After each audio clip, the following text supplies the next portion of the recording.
What's up, guys? Wanted to get started a little bit early here tonight. There's a lot of planes ready for departure here.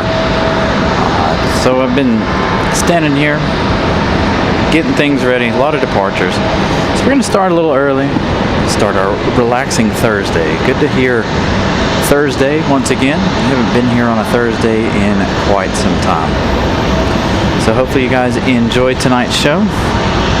Hopefully it'll be busier than Wednesday. So again, good evening, everyone. Hopefully all of you are very well this Thursday evening. Now, we are downstairs. Tons of spaces upstairs. The one space that I normally use when we go upstairs, there was somebody in it. No big deal. But the threat of rain is also in the area too, so I want to make sure we stay dry and safe. I don't know how much thunder and lightning is going to be involved with any of these storms passing through. They're not supposed to pass through until sometime later tonight. Around 9 o'clock, we should still be here awaiting the MD-11 departure around 11 p.m. tonight. So we'll see how things go. We've got a 767 here arriving in a little bit.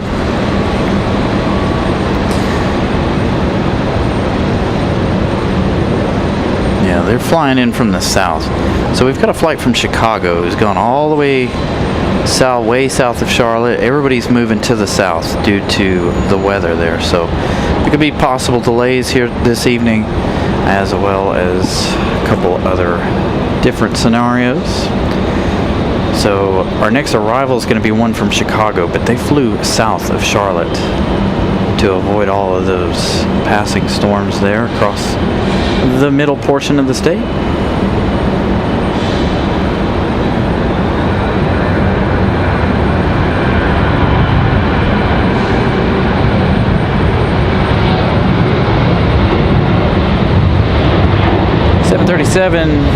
Gonna leave us late there for United Airlines. So everything looking good tonight. We're toward the north end here, so that's really good for us. We've got a lot of good service here. We'll be able to catch some of the arrivals and some of the passing departures on the other side. There is a truck parked right here in front of us, so we'll be able to catch the arrivals. Touchdowns, no. Again, there is a truck in front of us. Threat of weather later on in the show, so again, a little bit different spot. Of course, the same normal trees in our way.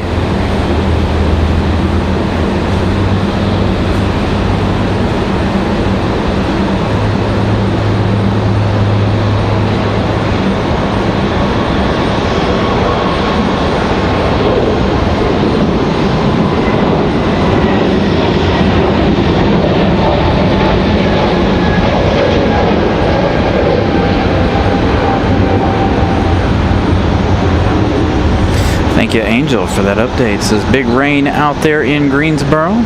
Yeah, it's moving east. So according to my weather radar, it's saying about 9 o'clock tonight, but I didn't want to risk it.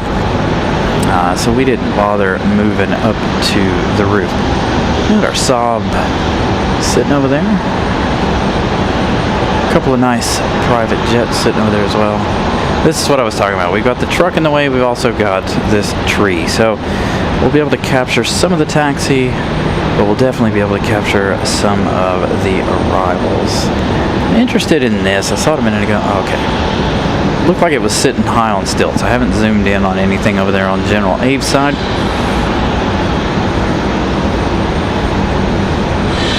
So quite a few nice planes over there. Now there are quite a few sitting out ready for departure.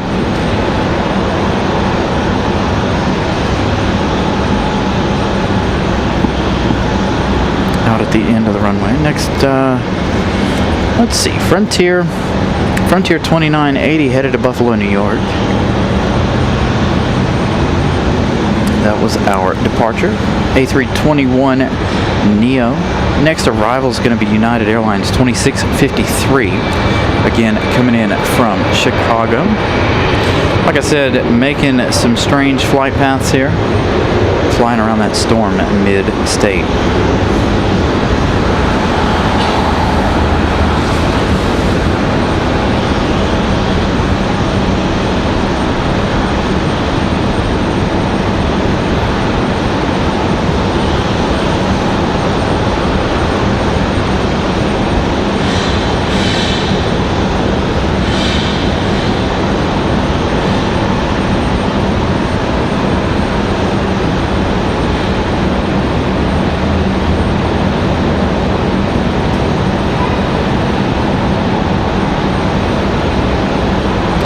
You'll be able to see here in a minute the weather off to the west as we track this CRJ coming out. A lot of CRJs, there's two of them. One of them might be an ERJ, but we've got this CRJ pulling in to the gate and two that pulled out. So American bringing a couple extras today. We haven't been here on a Thursday since, November? So my knowledge of tonight's flight schedule is going to be a little bit different. Looks like we're going to have a nice cloud cover us up here. You can kind of see there how dark it is off in the distance.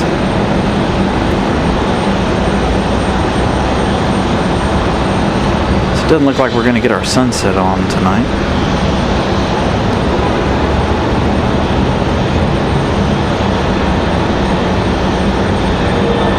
Nice early rotation for the CRJ. You can see how dark those clouds are behind our CRJ.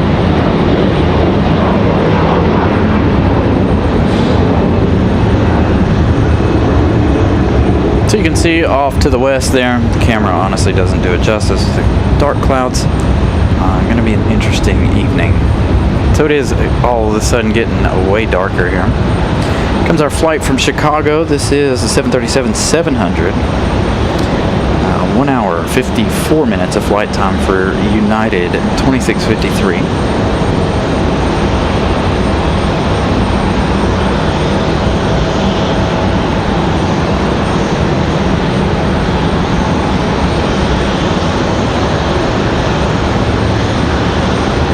Thank you, CK.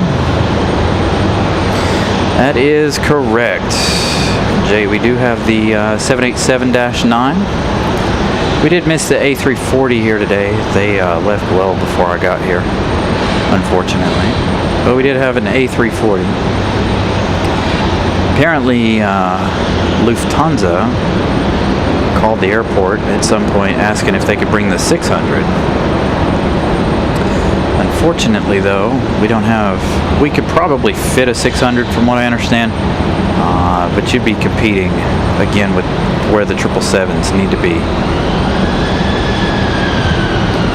So a friend of ours at the airport today let me know that Lufthansa tried to bring a 600, but we're not measured for a 600.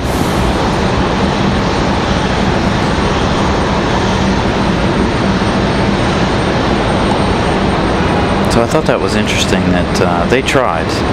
Lufthansa definitely tried to get us a 600. All right, here we go. Another CRJ. Our last departure, that CRJ Endeavor 5310, heading to Washington, D.C. via Reagan. We'll see where this one right here is headed. The race between American and Delta could be on to DC. DC getting quite the head start. Oh, getting a photo from our friend Scott. Let's see, did he get notified tonight? Didn't want to load.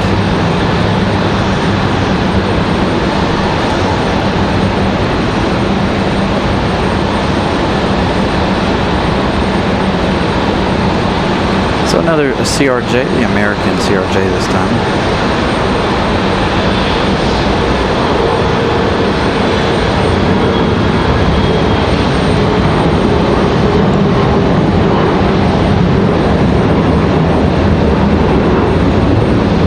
he said I think he said it's 38 feet longer than the 777-200s. So yeah, again, the airport's not measured out for the A340-600. 5 and 30. So it did let Scott know that we were coming on in 30 minutes, but it never lets you guys know when it comes on. All right, let's see if we can get information on American here as we reopen things. That is PSA Airlines. It is in fact headed to DCA. Apologies for the little hiccup there in the service. That's because we were messing with the phone. We're using the phone tonight for our cellular data. So again, things happen here, so bear with us on service. Sometimes service jumps. I have perfect service. Currently it dropped down to 4G, however, it should be okay. Yeah, hopefully the winds are strong enough everybody rotates nice and early tonight. It's the way we like it. Nice early rotations here.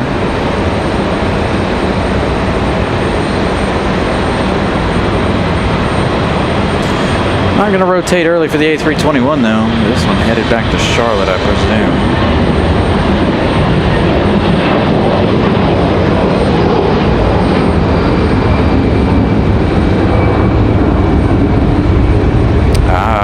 Thank you, Scott. The other option seems to render notifications useless. Okay, so make sure you guys, so Scott proven a theory here tonight. If you guys are watching, make sure you guys set your notifications to all. Apparently he had it set to whatever the other one was, and it just picks and chooses. So make sure you guys select all on your notifications for the show. That way you guys get all of the notifications when we're going to be live. Alright, so let's find out where that A321, that's American Airlines 1894, headed to Charlotte. So the A321 off to Charlotte as we wait for our 787-9. We also still have the American 777 over on the other side. Now, as you guys may have noticed tonight, we are back on the north end of the parking garage tonight, trying to get you guys both sides. Hopefully we don't run into any issues. They did have this runway closed earlier today, so hopefully we don't have any sort of runway closures during the show. Maybe the rain will keep them from doing their maintenance. I doubt it, but we'll see. Frontier up next. Hey, Carolyn. Yes, make sure if you guys haven't smash the like button yet, please do so. Trying to get to 200 tonight. Now, tonight being a little bit different night than what we're used to. A lot of people, like Scott there, with the not all of the notifications being turned on, may not know we're on tonight. So we'll have to, for the next few episodes of the show, we'll have to make sure that we're letting everybody know to hit all of the notifications.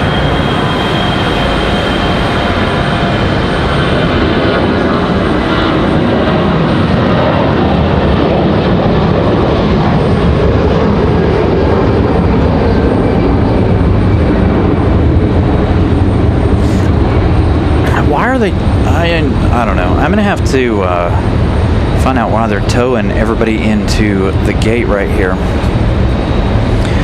Why does our service keep bouncing?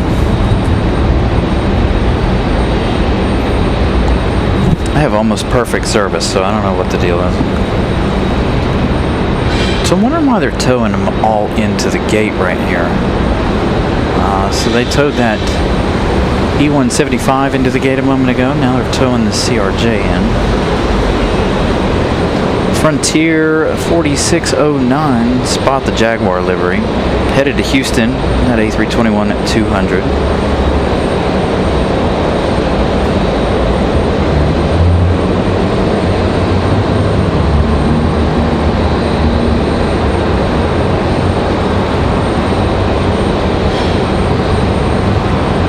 again, things happen here, of course. Everyone be patient. The service is bouncing around like crazy, so make sure you guys stick around. Nothing we can do about the service. Looks like it keeps fluctuating here. Figure out if you're going to be doing a show. David, I'm going to say no at the moment. Once Miss Carolina comes in, she'll be able to tell you, but I think we're doing the trick-or-treat thing on Halloween with the kiddos. Getting closer to getting our 787 out of here. They're moving some of the equipment around. The guy standing there with the high visibility vest climbing down from the cargo loader there.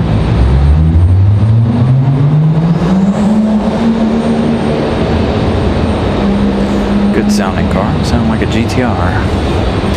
As we've got an American 737 ready to push.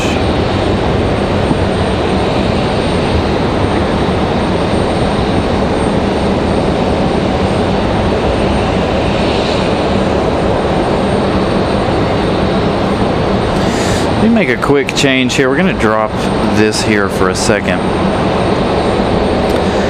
We have had theories about service drops and some of our international flights, although we didn't see it the last time when we went to Dulles. So we'll apply a different setting here. Hopefully things will be all right there. And we're having some fluctuations here. American Airlines 1904 from Charlotte. Going to be our next arrival. This one, an A321-200. Coming in against that big rain cloud there.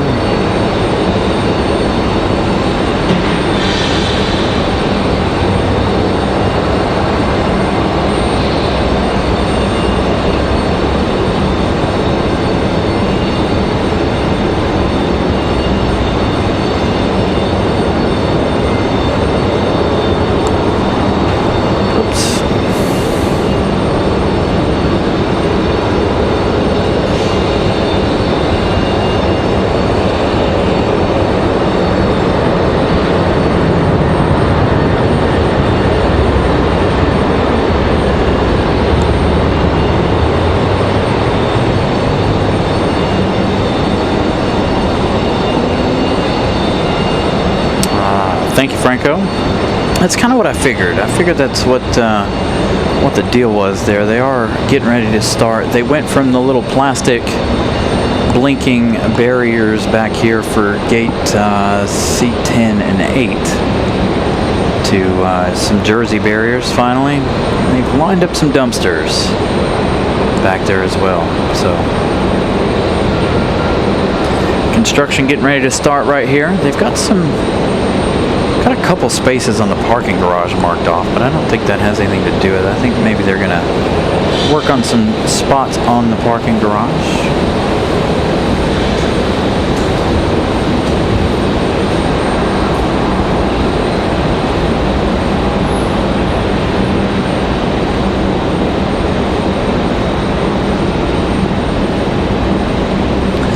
So this American getting pulled out, ready to go. Next arrival looks like it's going to be a Delta from Boston. Delta 2283 coming in from Boston, 1 hour, 32 minutes of flight time for the A220-100.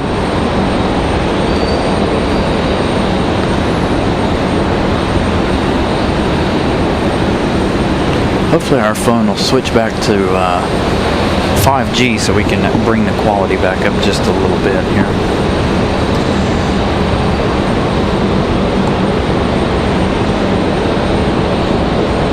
Here's our A220 from Boston.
Yes, it is. This is our A220 from Boston, Mass. Now this is the 100, so the 100 is shorter.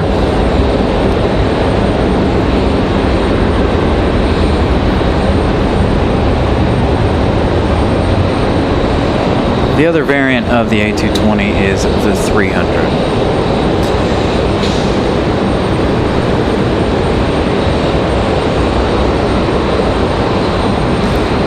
Quick balancing adjustment here really fast. Try to balance our camera a little bit better. Maybe that'll reduce some of our issues here. Was that lightning I just saw? Big heavy rain just to the north of the airport. Or, well, I should say to the west. Northwest of the airport here. Hey, Matt Man. Judd, good afternoon. Again, good afternoon, everybody. I didn't do a formal deal here at the beginning. But again, good afternoon, everybody. Hope everybody's having a wonderful Thursday. Apologies. So it's a funny story about yesterday, by the way. I had every intention of being on yesterday. So Tuesday, when I came in from the house, Tuesday night, I forgot it was Tuesday and thought it was Monday. And so we left some stuff. We forgot to charge some of our equipment. Delta 508 coming in from Los Angeles. So today feels more like Wednesday. So Mrs. Carolina was asking. She's like, "You gonna do a show tonight?" And I was like, "Nope. Forgot to charge the equipment." So that was yesterday's snafu. That's why we're doing a show tonight. If tonight goes well, maybe we'll consider going back to Thursday nights. We'll see how the later portion of tonight's show goes.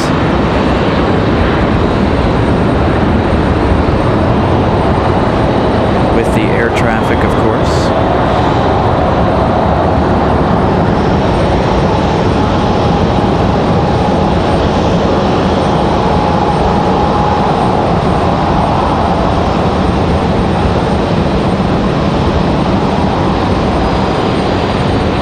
It's a perfect shot. I really enjoy them coming off right there.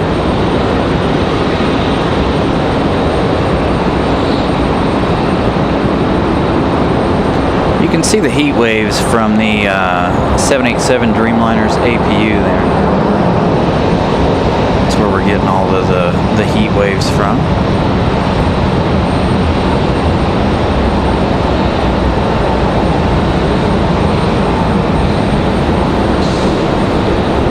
Hey, we got Alaska Airlines headed down the hill in their 737. You can see the rain band right there. Quite significant.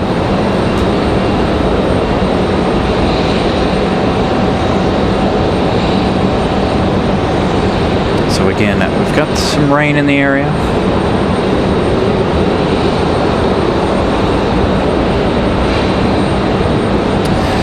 One of my favorites.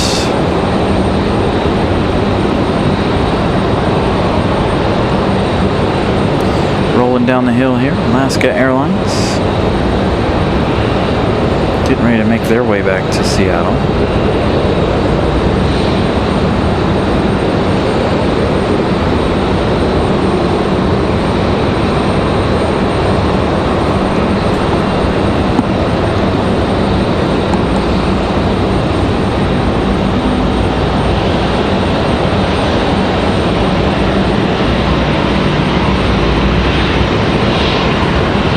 I like watching them taxi right through here. Watching the wings flex over those bumps that are right there. It's always an interesting advantage. Being able to zoom in that far and be able to catch their wings flexing is always nice. Oh, I see some emergency lights down at the firehouse here. We've got Southwest 4071 coming in from Phoenix, Arizona. 737 MAX 8.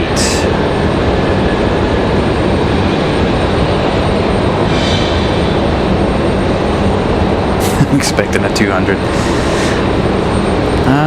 3 hours, 46 minutes of flight time for Southwest here. Again, Southwest, not going to be able to see too much Southwest. We do have a fire truck headed up the hill towards the southwest side. By the way, I have decided on a scanner, I guess.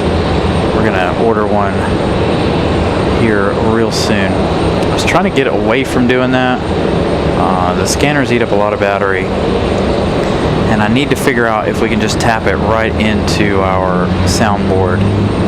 Don't want to hang it out in front of the microphone if possible, but I'm gonna order that some point this weekend. I almost ordered it this morning, but I ran out of time after looking at all of them. There goes our fire truck.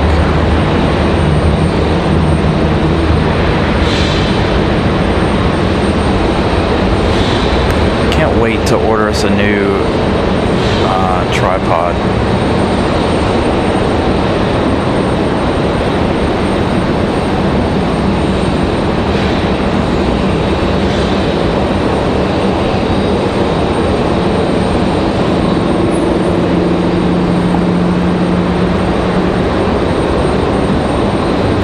Yeah, I think that's the one that I actually have set aside. In fact, I think that's the one we had before. Funny story about that too, if you guys don't know. So I have a stand for our separate microphone here. I don't know if I'll be able to show it to you here. Separate stand for the microphone.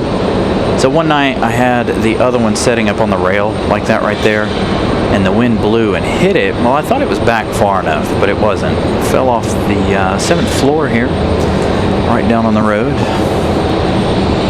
smashing it into a million pieces. So then we did the Bluetooth thing there for a while, but ATC Live doesn't seem to work for RDU anymore. Like, it'll work for like 2 minutes, and then it shuts off, and then it kicks us out, and it's just really annoying. So we've kind of given up on that. So I guess we'll go back a step here and do it the old-fashioned way. Hopefully we can just figure out a way to plug it right into our soundboard, so we don't have to set it out there in front of the microphone.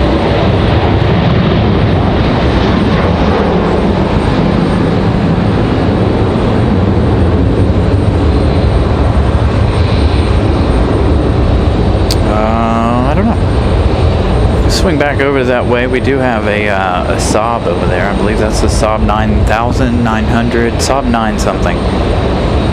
We'll swing around there. We do have a Southwest Max. No Max. Max? Can't tell if it's got the chevrons on the back of the engine or not. Southwest is going to go hide behind the tree. I can give you guys a little spot of the general aviation side of things. A little Vision jet sitting there.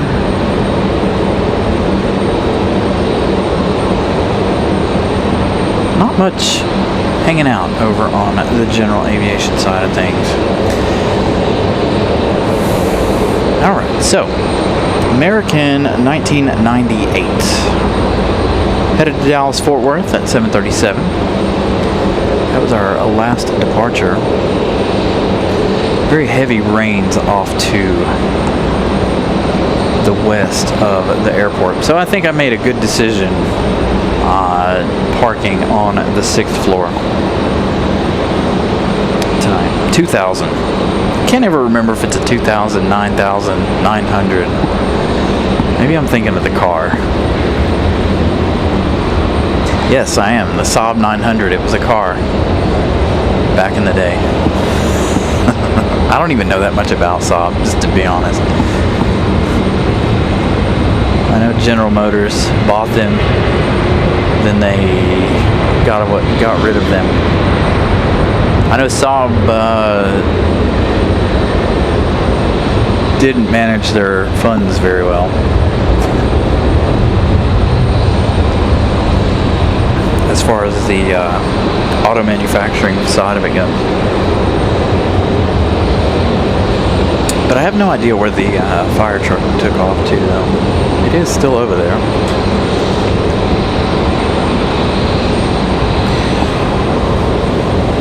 Looks like our next arrival is going to be Delta 1407. It's going to be an A319 coming in from Detroit, 1 hour, 10 minutes. See, I know there's like something to do with Saab 900, 9000, something. So see. All right, so Delta 1407 from Detroit, Michigan. It's an A319. Again, 1 hour, 11 minutes flight time so far for this one.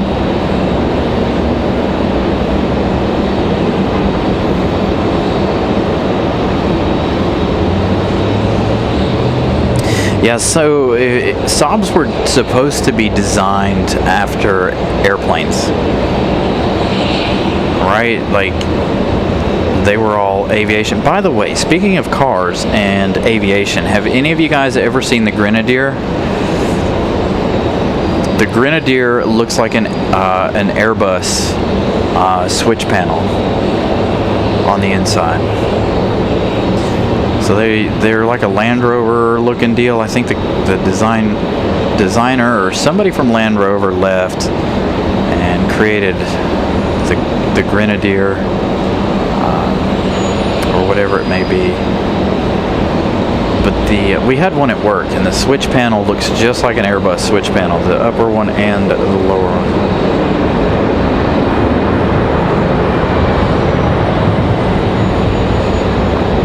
Yeah, CJ, that might be the problem. I don't have it saved as a app on my phone, but I try to link to it via my web page on the cell phone, because the cell phone's Bluetooth, and it doesn't always work. So again, Delta 1407 from Detroit.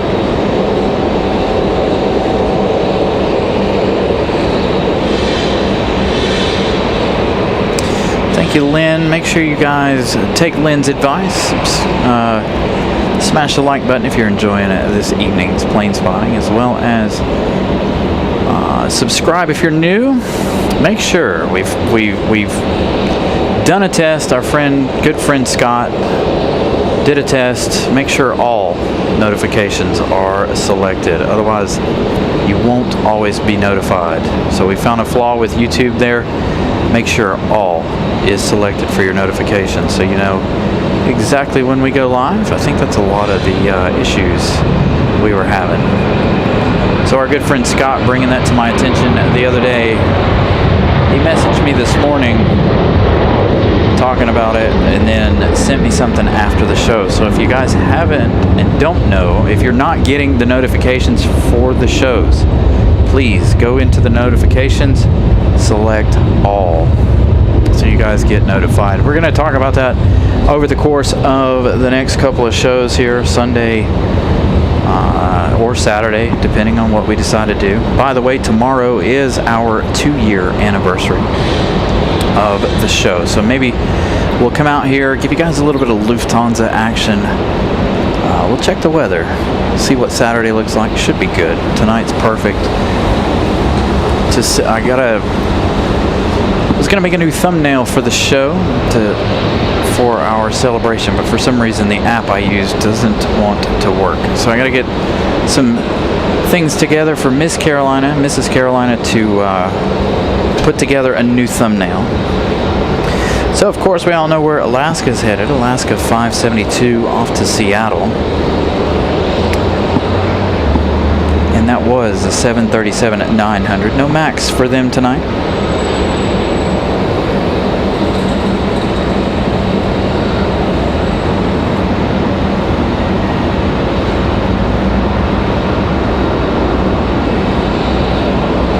Thank you, Lynn.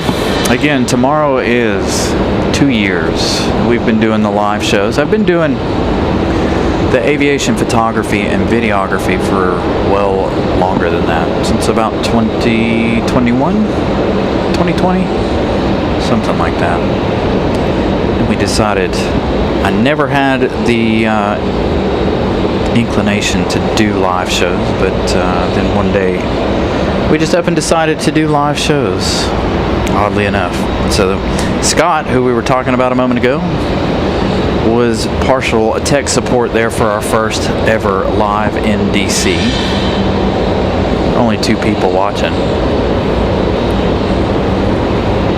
And let me tell you, it was an absolute crap show.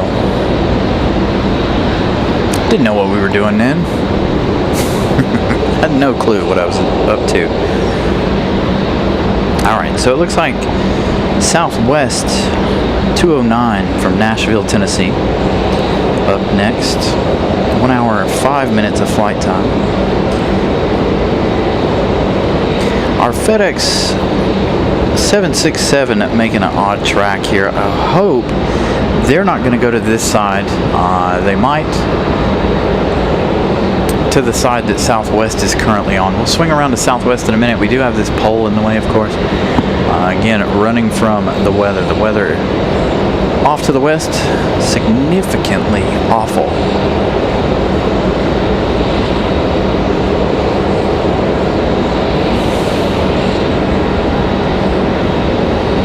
Thank you, Jay. I need to get back to actual plane spotting and doing the Instagram page. I enjoy doing the videos, the short little clips there on Instagram.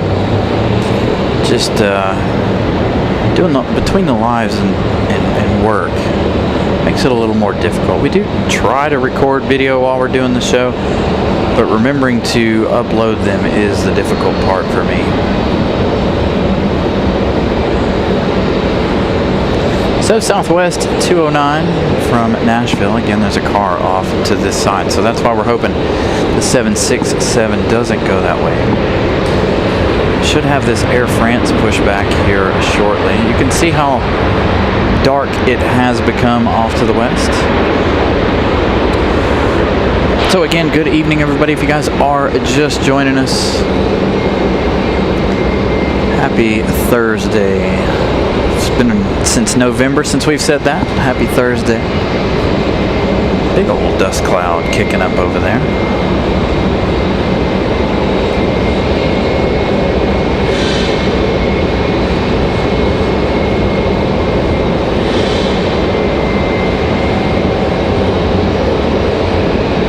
So we'll wait to see what the 767 decides to do. And if you guys are just joining us as well, this is the 787-9 Dreamliner here this evening. Oh, I was going to show you guys. So no more of the little plastic blinkies. They're still there, but they've put up full-on jersey barriers over here for gate C10 and C8. They've already removed the signs off the gate. So C10 and C8 no longer in service. Confirming what we were talking about JetBlue.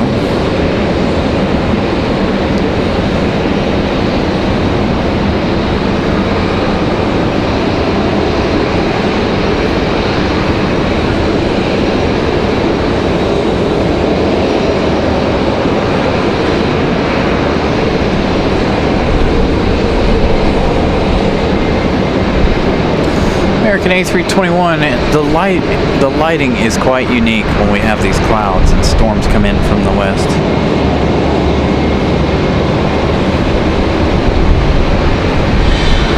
Everything gets kind of lit a little bit differently.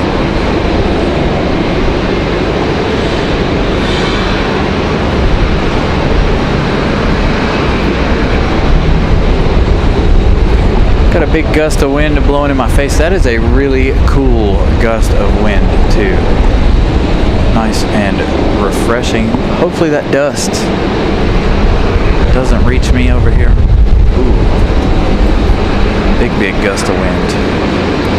Alright, give me 1 second. I've got to re-angle our mic. I don't want it to fall over. So give me a second.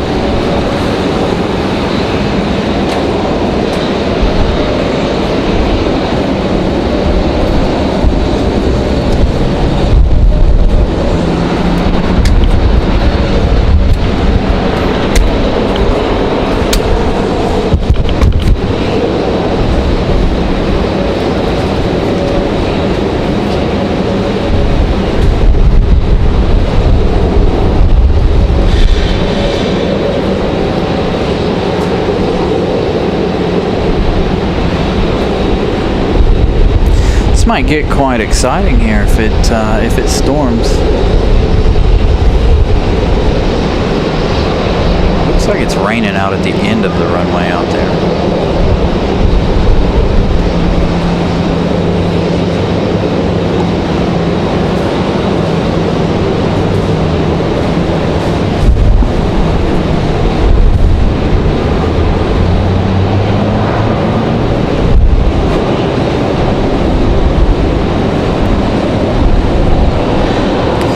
So, from what I understand, gate 8 and 10 are going to be, they're going to add some more customs.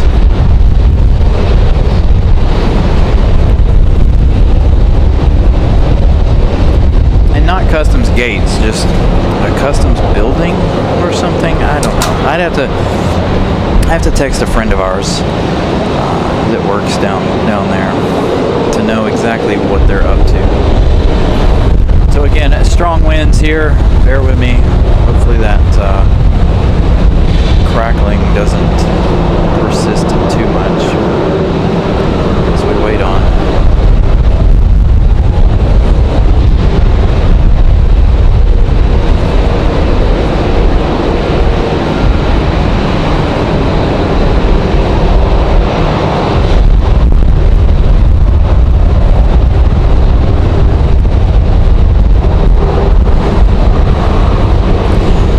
So you guys are wondering why back a couple weeks ago when I was on camera, and you guys were wondering why I had such a big wind muff or whatever you want to call it. This is why. You guys can hear the wind crackling the other one, but mine is perfectly okay.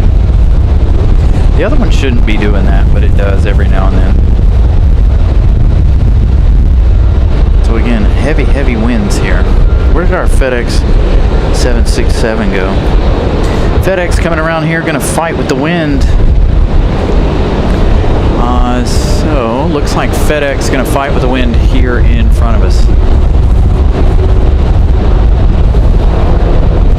So the clouds are breaking up a little bit, but look at the light just on the terminal. That's the only place there's any sunlight, right on the terminal right there.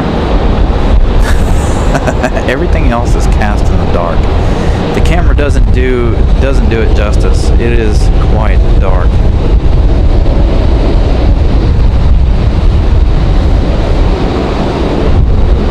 So very strong winds. We do have that 767 on final here, and that wind is blowing straight out of the west.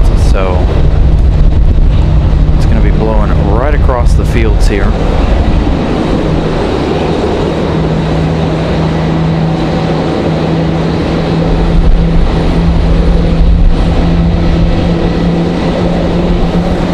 FedEx has got this under control. Delta heads out there. A couple of Deltas on their way out there.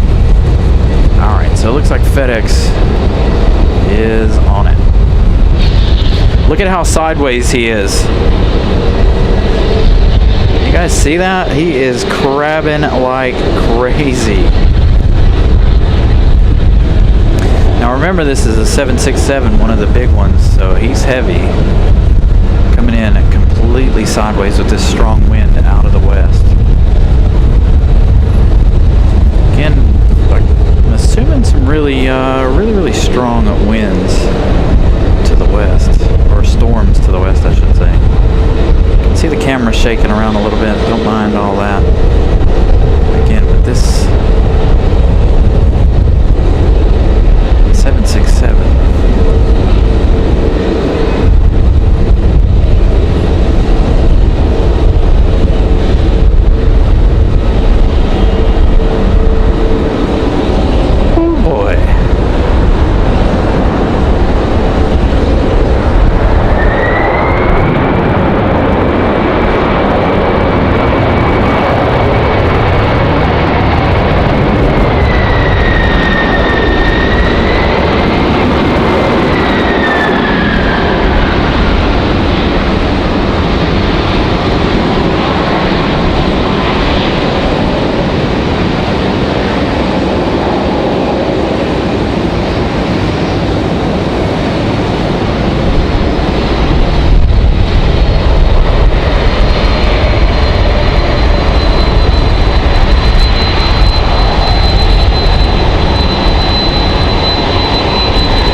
levels while the wind is good.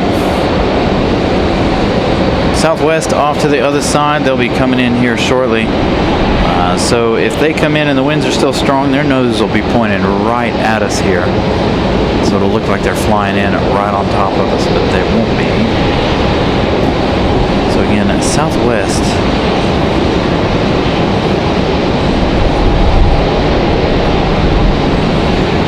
Oh, I hate my phone sometimes.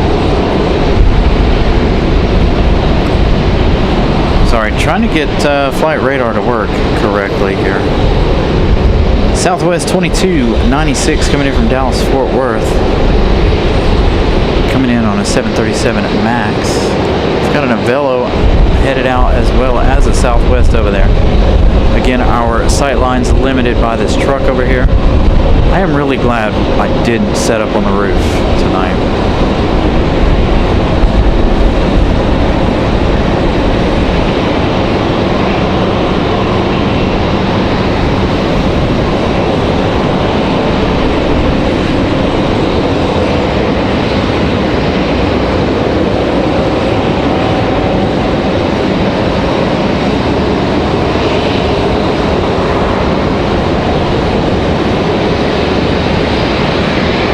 Looks like both of our heavies gonna be delayed. No movement out of the American 777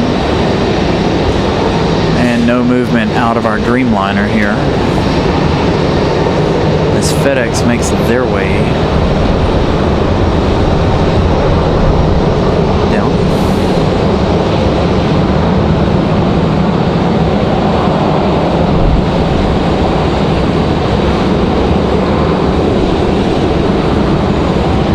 Thank you, Jay.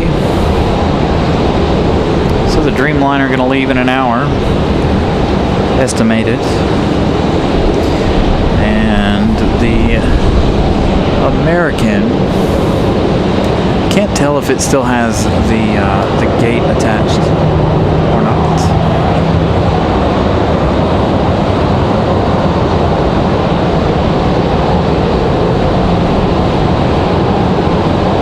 So again, southwest from Nashville, or from Dallas, excuse me, that 737 MAX 8. Just to the west, or east of the airport here. They still got to make their turn. We've got a couple of Deltas out here ready to go. As FedEx makes their way back. We've got two more on the way out here. We've got an American and Delta. Also headed to the end of the runway. Did I just feel a raindrop? It looks clear off to the west now. Ish. There's still clouds, but they don't look mean and angry like the ones we're dealing with at the moment, just north of the airport. You can tell that that's heavy rain, though, to the northwest.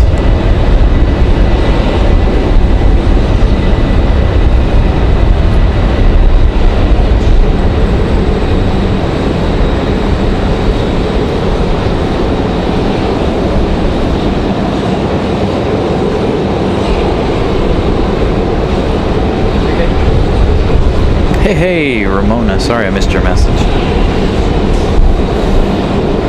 Occupied by all this weather and watching the weather.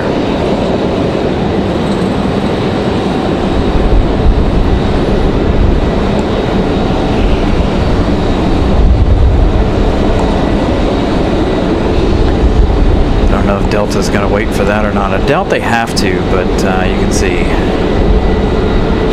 big dust clouds moving across the field here.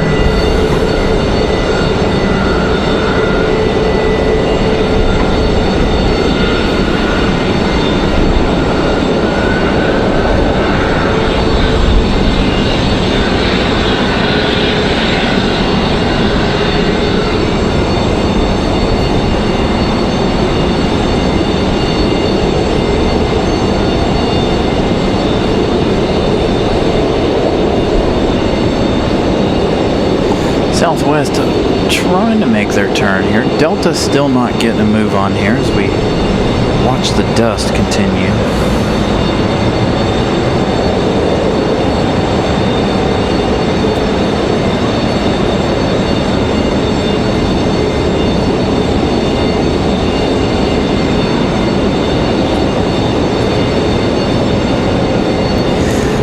you're making their way out there as well.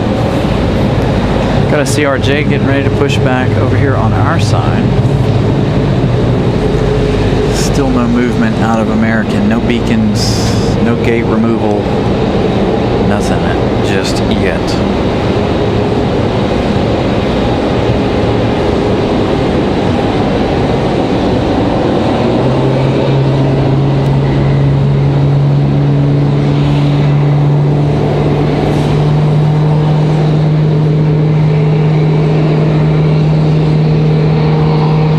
Southwest turning away.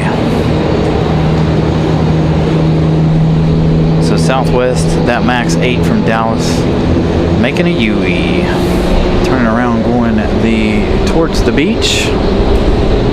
We'll see what they do here. I don't know what the deal is here. They were making their final turns for final, and I guess thought better of it. Made their way around, turning and heading the opposite direction here. So again, if you guys are just tuning in, make sure you guys smash the like button. If you're new, like and subscribe, of course. Make sure you turn on all notifications. Again, we'll talk about that more in more episodes. If you guys want to get notified about the shows, you have to select all.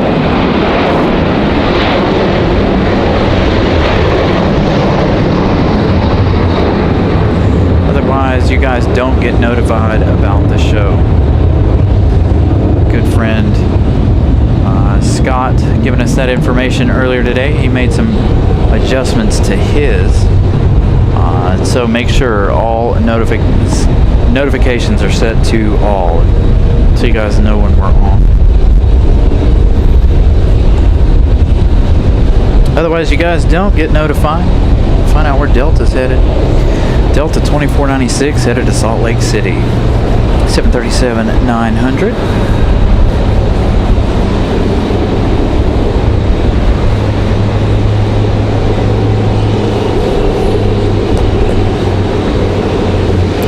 Started tonight's show with 131 subscribers, 6,131. Hopefully that will climb tonight. Again, hopefully we can gain some new friends this evening.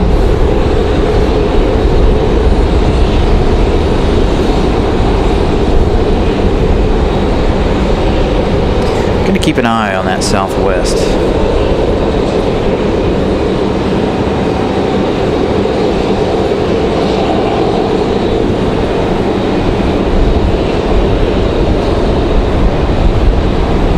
Again, everybody flying around the storms there in central North Carolina.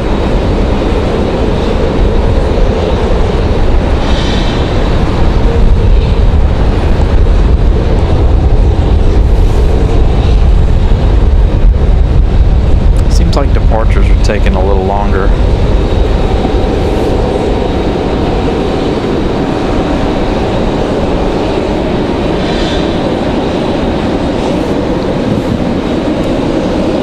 The high winds at the moment have them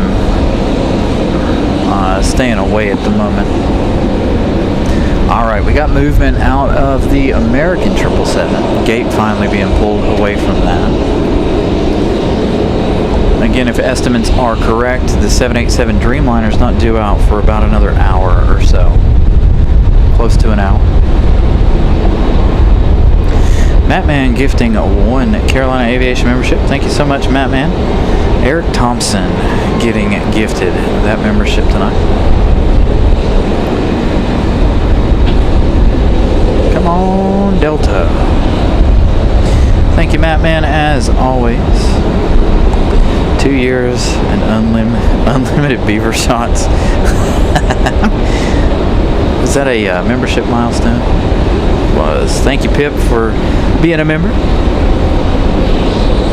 Oh, they said nope. So no departure out of that one either.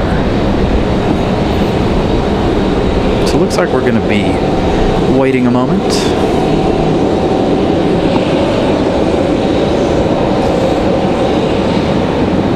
For any more departures. So we got a CRJ about ready to roll. Let's see what they're up to here for a minute with PSA Airlines. Beacon is finally on for the 777. Again, the gate did move. So Beacon's on. They should start pushing the triple back here any minute.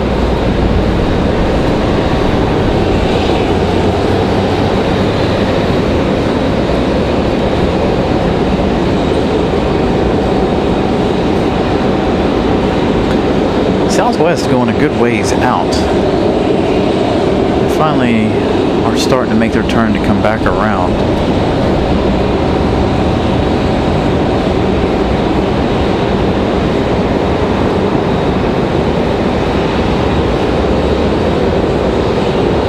If they change runways, we're in trouble.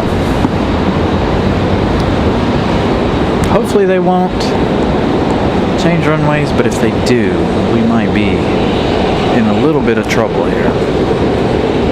Actually, a lot of trouble. We'll be good for the remainder of the show. Actually, it'll probably cancel us. It'll shut us down for the night if they switch.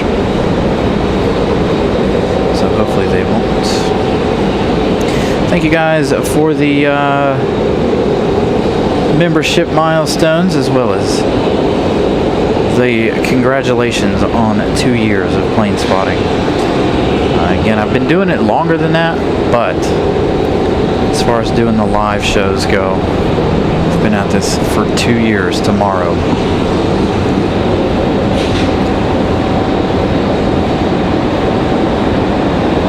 Maybe Frontier will decide they want to do it. I know it doesn't feel like I've been doing this for 2 years. Nope. Frontier said, no, I'm not doing it either.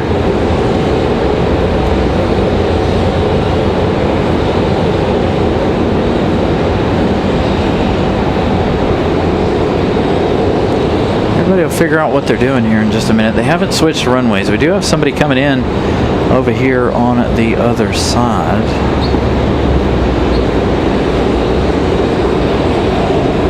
Nope, here we go. Frontier said, we'll do it. Why not? We'll try it.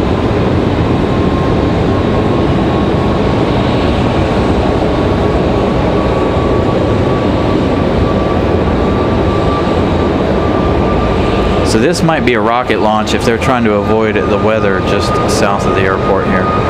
We'll see what Frontier decides to do.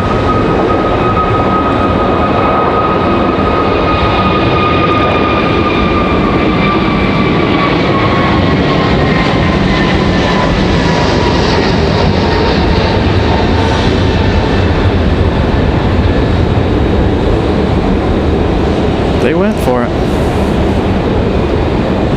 Now will Delta follow suit and do the same? Hang on. They're not ready with the CRJ yet either. Let's check on the 777. 777 finally has pushed back and is being pulled out to get ready to start engines. So we'll see that one in just a few minutes.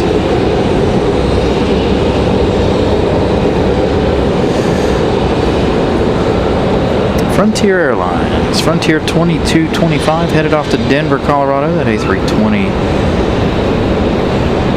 Neo.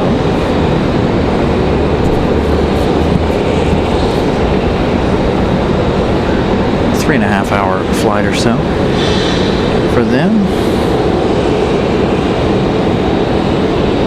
Got Republic Airways, but off in the distance.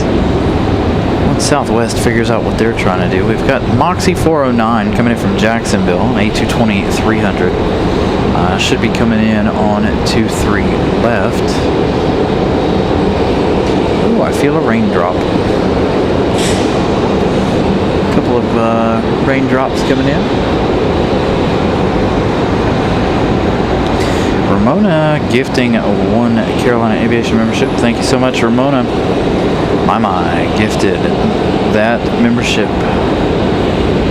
Alright, so it looks like American's going to try something here. We'll see what they decide to do.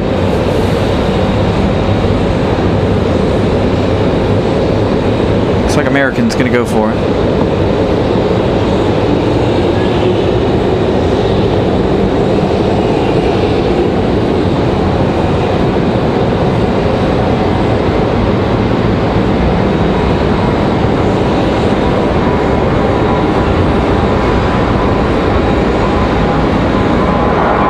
Early rotation.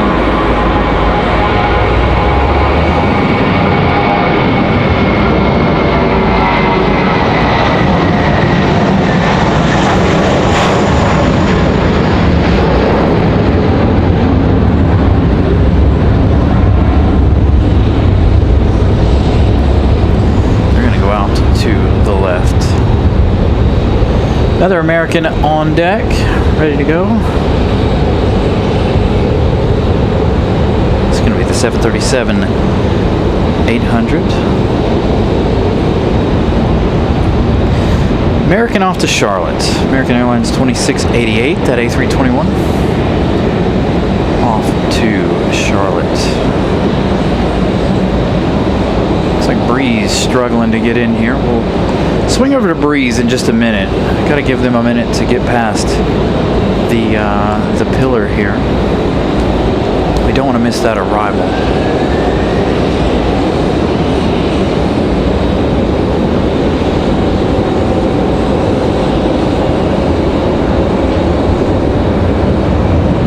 Not something you see every day. You know, you can tell that Breeze is struggling a little here. Light pointed right at us. Again, winds out of the west.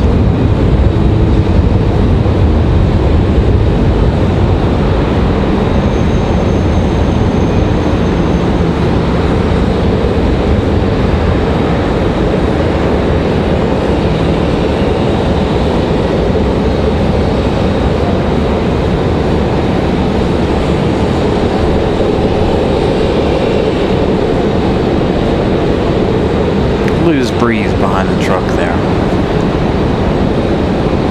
So that one coming in from Jacksonville, I believe.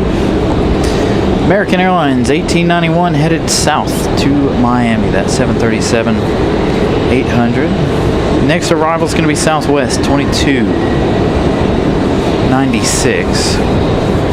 Coming in from Dallas Fort Worth, Max 8. Coming in from Dallas Loves Field. Delta going to go for it.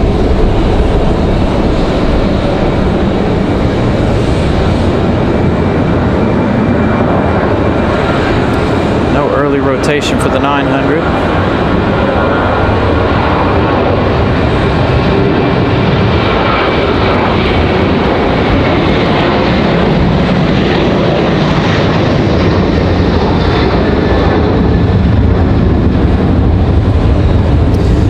I think their last E190 flight, what did they say, the 9th or the 19th?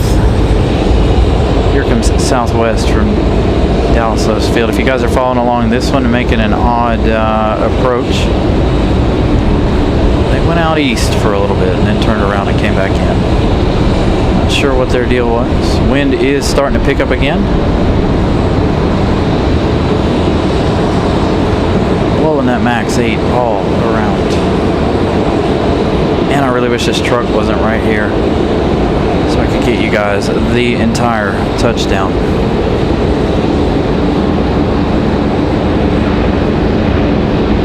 Every time I look over at General Ave, it's like they shut lights off. All right, so here we go. 787-9 and our 777-200 on the way over. So, will we have a back-to-back heavy departure tonight?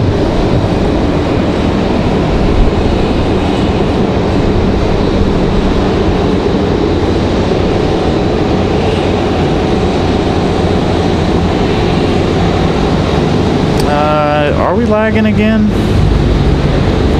I think showing 0 on the software, so I don't know. Refresh your internet, see what's going on. I don't have any dropped frames at the moment. We do have an American Airlines coming in over on the backside. I think that's Republic from Nashville. So we're gonna stick with the Dreamliner here. Hopefully we don't have any more lags. Sometimes we get that, so hopefully you guys, all right, enjoy the Dreamliner.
You guys saw it, 777's on its way out. Dreamliner starting engines now.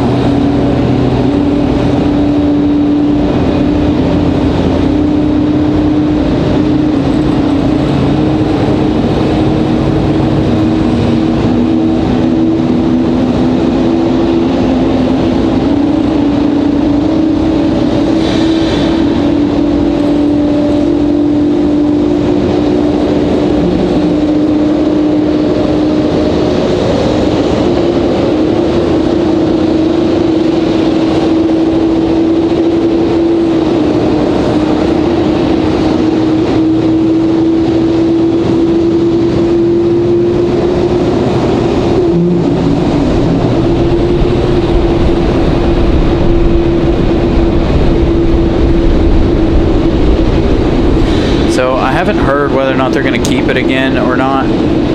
Their 777s could be down for heavy maintenance. That's why we got it the last time we saw it here. I kind of wish they'd bring the A350 back.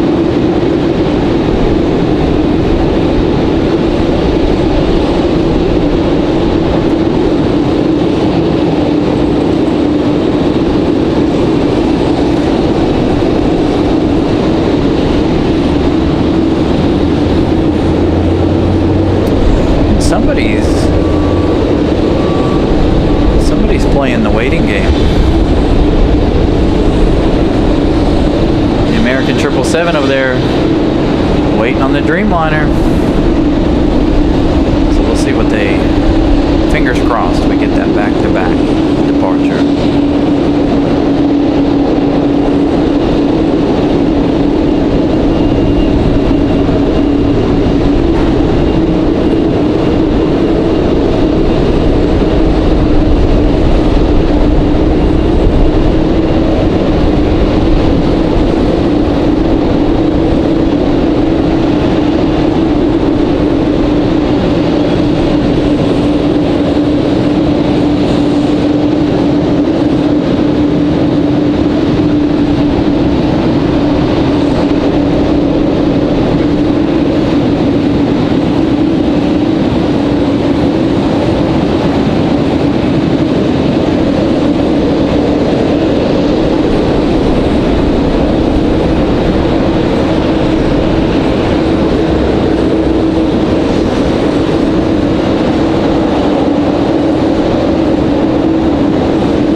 So Stephen, from what I understand, that's going to be, they're making room for more customs stuff. I don't know if that's going to be a customs check or what, but it won't be customs gates. Obviously, that area is too small for.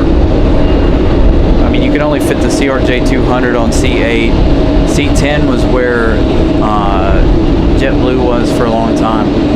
But those two gates being closed off for more customs stuff, from what I understand, that's word I got from somebody here at the airport.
Looks like JetBlue was delayed a little bit. I saw that one earlier.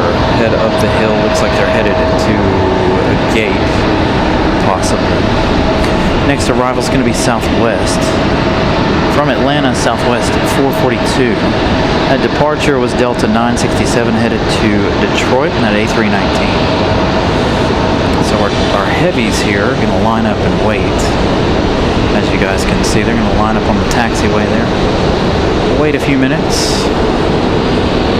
The American 777-200 out there, and the Dreamliner will roll up behind. Too bad there's this tree right here, unfortunately.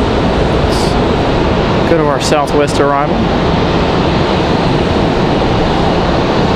Coming in sideways. Getting really, really strong winds.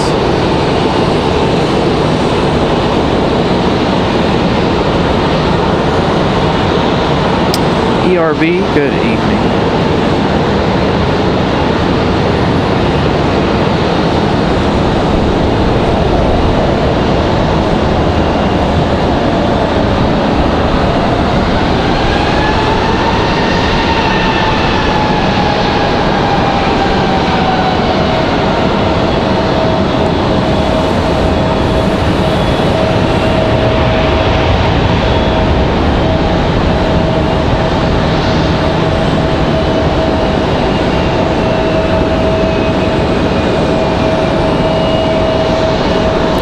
Does look like this JetBlue is headed back to the gate. This one here, this of course we're going to have the E175s and the CRJs possibly mess up our roaring heavies, the sound of our roaring heavies here. Hopefully not. Hopefully all the sound, we'll still get all the good sounds here.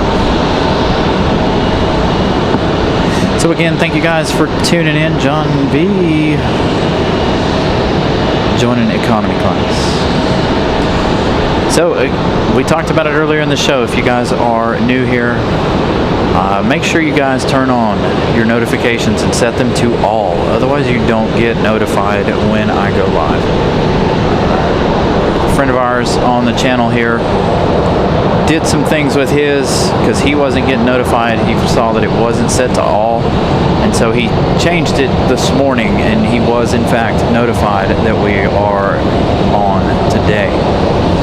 So make sure, if you guys have your notifications on, make sure you set them to all. Also, if you guys are new, subscribe to the channel. It's free. Come back, watch anytime you like. Smash that like button.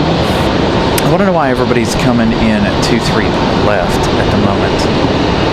There's not a whole lot going on, but as far as arrivals go, let's see. Looks like our next arrival is going to be United 1322 coming in from Washington, D.C. 118 likes, so we're well over our halfway point on the like goal. Like goal tonight, 200. Looks like our 777. Slowly taxiing out here.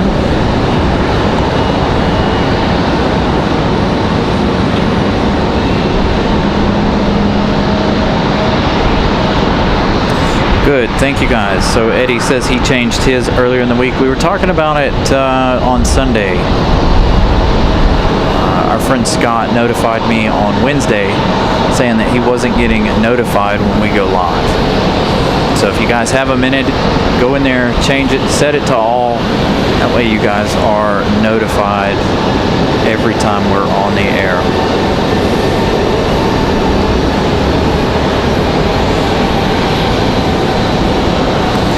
So a couple of our heavies here. 787-9 Dreamliner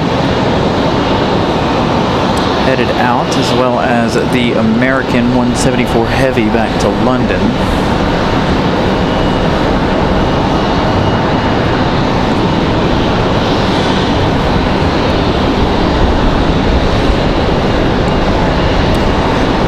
Winds still pretty strong out of the west at the moment.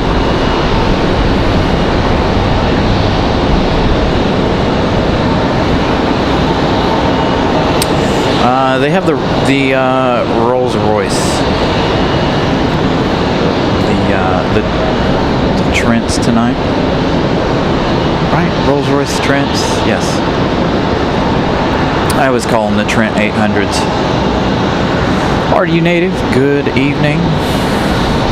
I like those better than I do the smaller GEs that we have from Air France's 777-200.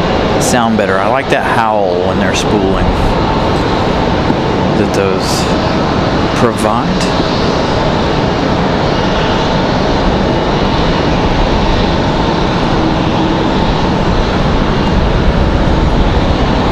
Again, we've got planes making all kinds of weird inroads here, delaying our arrival progress.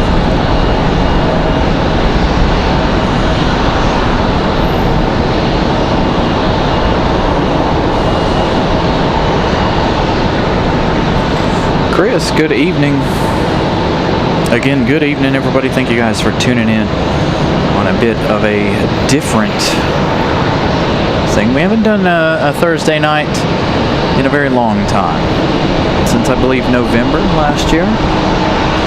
Feels good to be back out here on a Thursday night. Truth is, I made a huge mistake. Got my days mixed up. Thought Tuesday was Monday, so I forgot to charge our equipment. So we moved last night's show, what would have been last night's show, to tonight.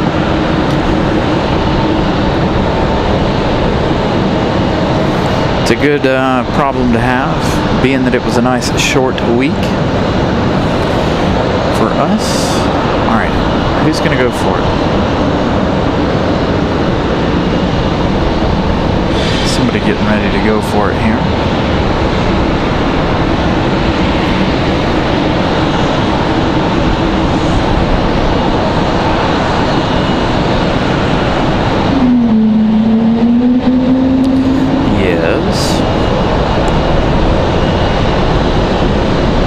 like a JetBlue A220.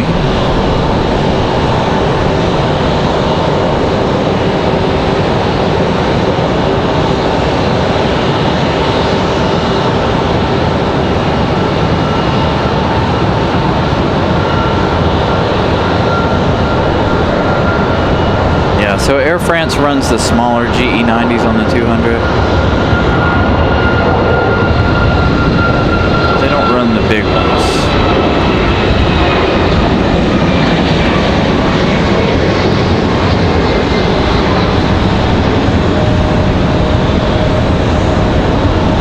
I think Air France has a mixed bag of what they run, but ours here has typically been the smaller GEs.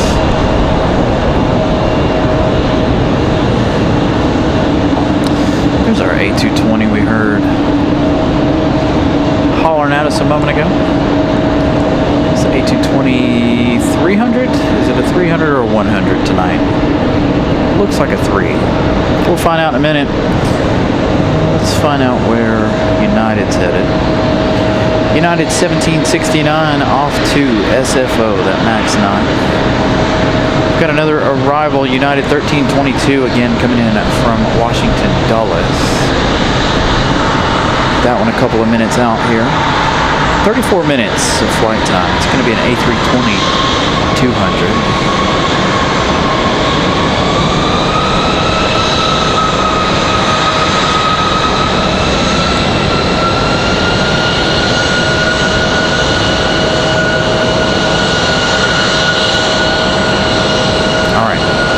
Like I said, gonna have a E175 mess up our heavy departure. Nonetheless, we'll mute me. You guys enjoy the heavy departure.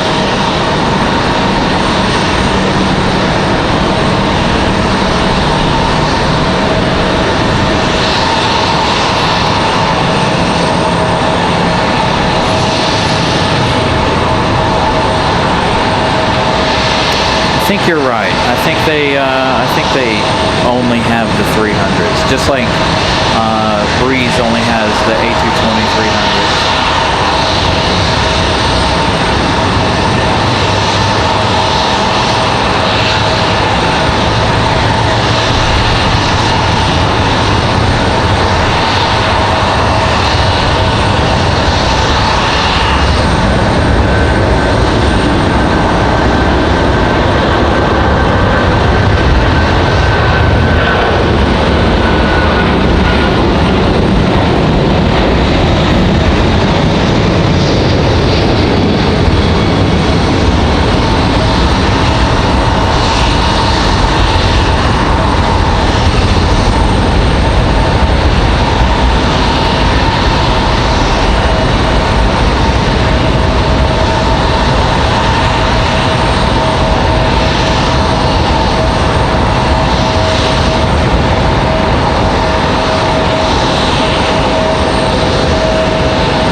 Show this car on camera so bad.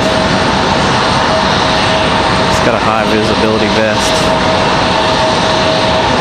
After United touches down, we're gonna look at a car. Okay. It looks like it should be out on the runway, to be honest.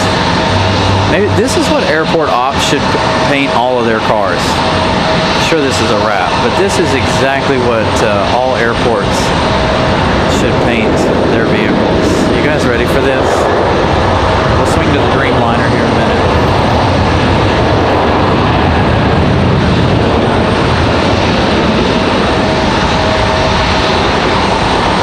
I don't want to stay on it too long. It's actually one of my favorite colors, but not for a car.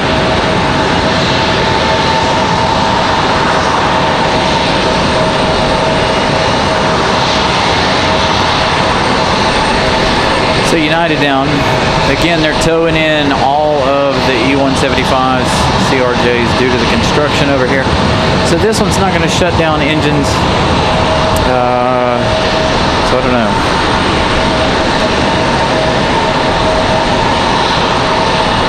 I'm going to mute my mic, turn it up again for the 787-9.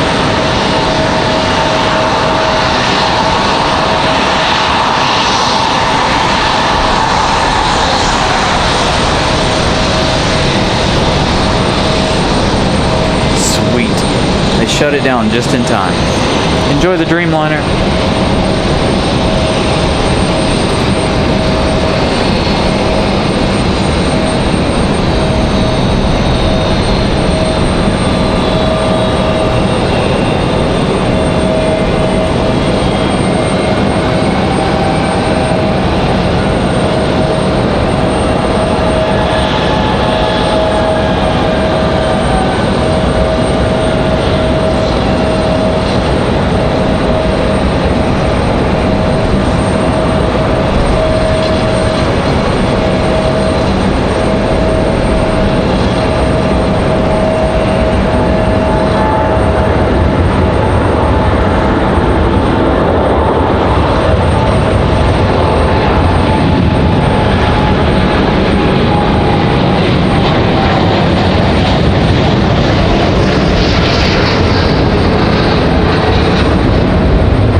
Lightning flash in the background. I don't know if you guys saw that or not, but the lightning flash off to the west of the airport there, just behind our Dreamliner.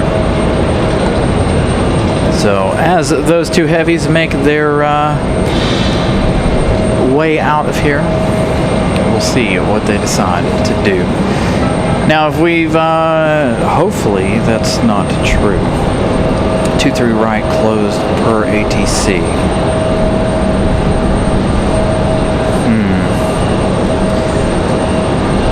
Find out what happens here. If it is closed, that may not be good. They were saying it was closed this morning,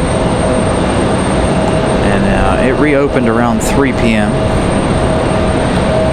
So hopefully we don't have an issue. Although we do have an American A321 headed up to 23 left.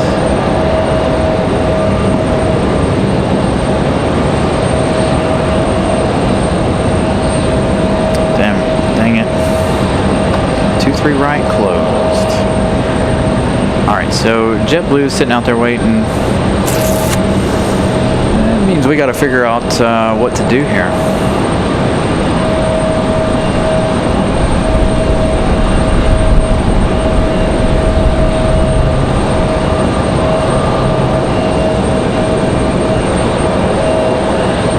Is it a closure for the entire evening? If it's not, what I can do, and we've done it before, is I can just move. We can unplug the equipment, walk it around to the other side of this truck here, and we can continue rolling on. Up to you guys. Or we end the show here. Nice short 1 hour and a half show.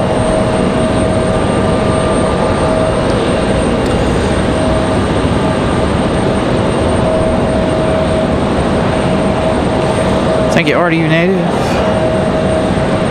I'm sure Iceland's not too thrilled about that. We do have a Delta on final.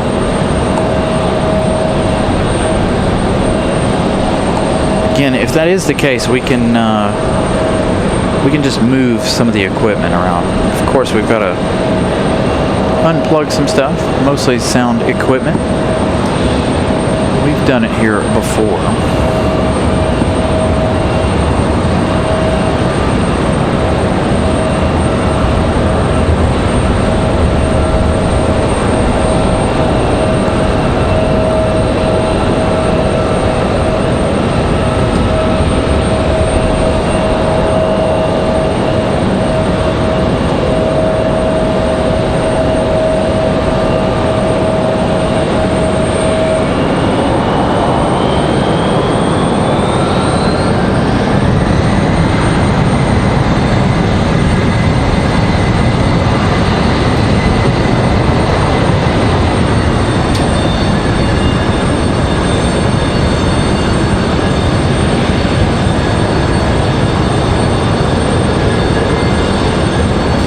next arrival is going to be Republic Airways 5669. They are coming in from LaGuardia, New York. JetBlue going to turn around there if they are, in fact, finishing up that runway closure.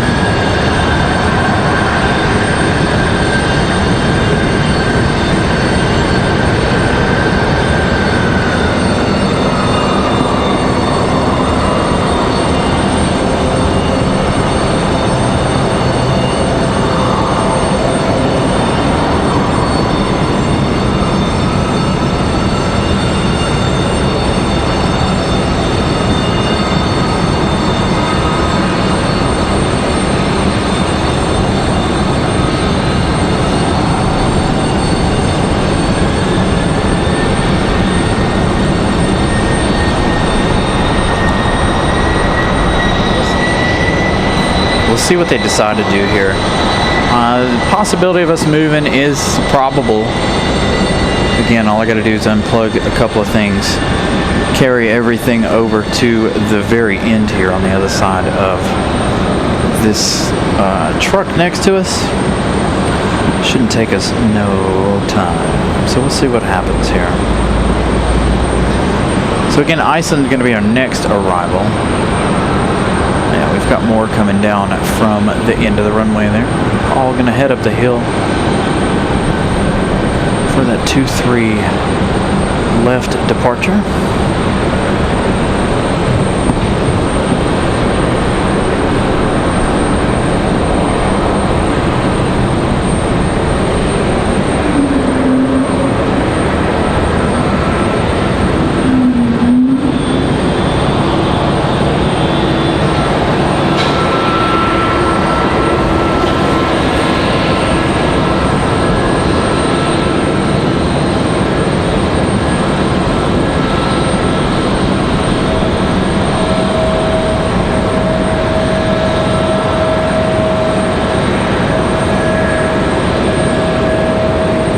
JetBlue up the hill for that departure. United making their way down here to make their turn up the hill. I don't know. I don't understand why. Well, I guess they have to get in line behind everybody else. As I say, I don't know why they didn't go up by the UPS terminal over there.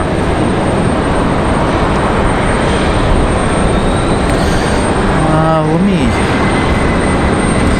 hop on my text here. I'm gonna ask somebody about this runway closure here.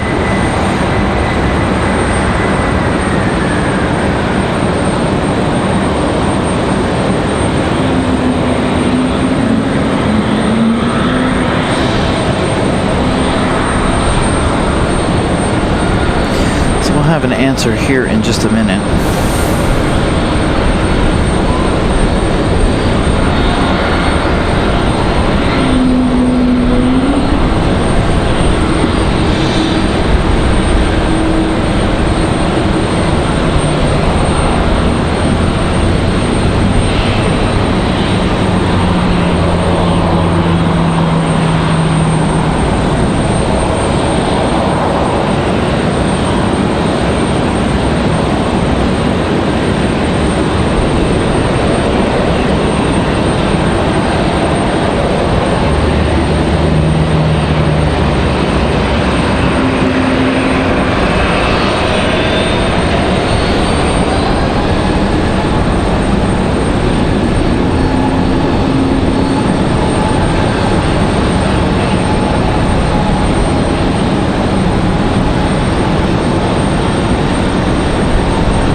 So those head up the hill. Again, I am waiting on a text here, so we'll figure out how long this is going to last.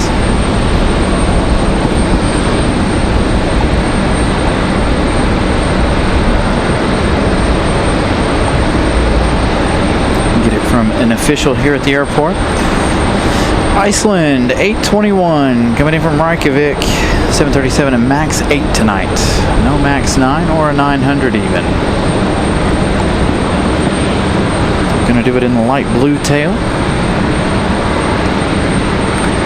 as well.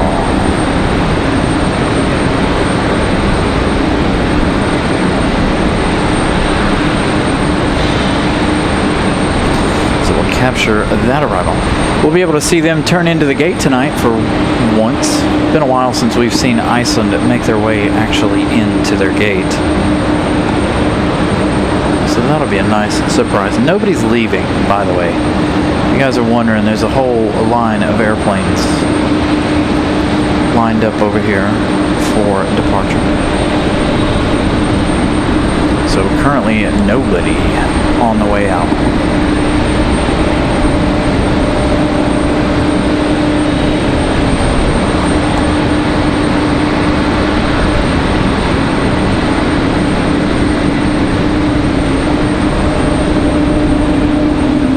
Got a Delta A220, that's what you're hearing right now. Hello to YouTube.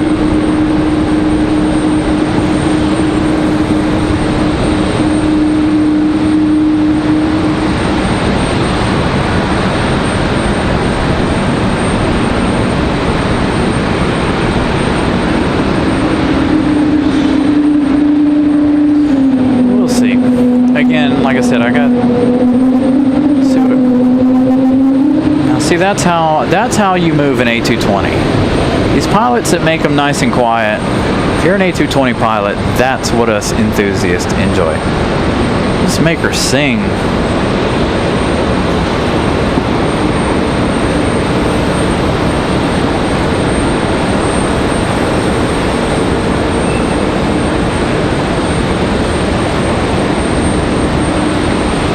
Sounds like similar to last year, yeah. So we'll have to adjust accordingly come next week.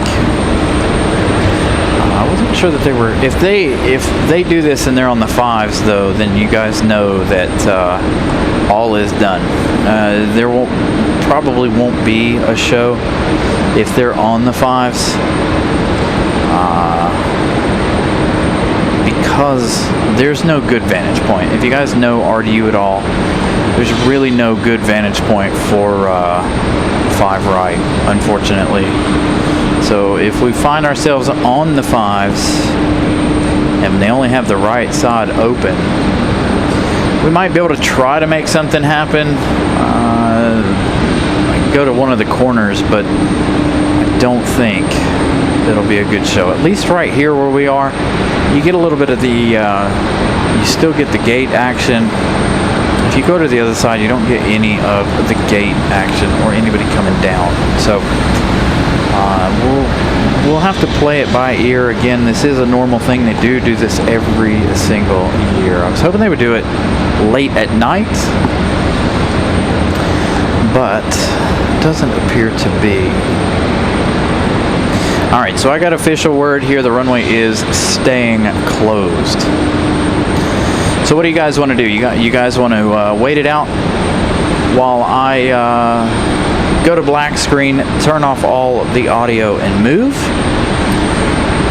Or what do you guys think? We can keep the show rolling, but we just got to move. All right, Nelia, have a good evening. I know late for you over there. So what do you guys think? Looks like we're either going to be done or we're going to have to move.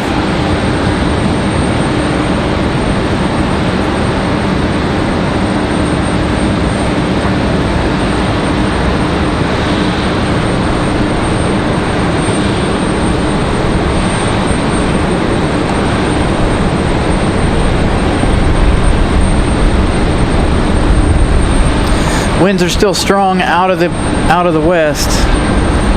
Good significant storms off to the west.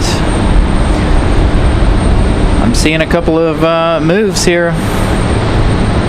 Seems like you guys want us to move. So, with a move coming, what's going to happen is we're going to go to black screen. There it is right there. There's our official, non-official answer right there. They're going out for the maintenance. So there goes the big crosses or the big X's. So what's going to happen here with us is we're going to go to a black screen here. We're also going to unplug and mute all of the audio.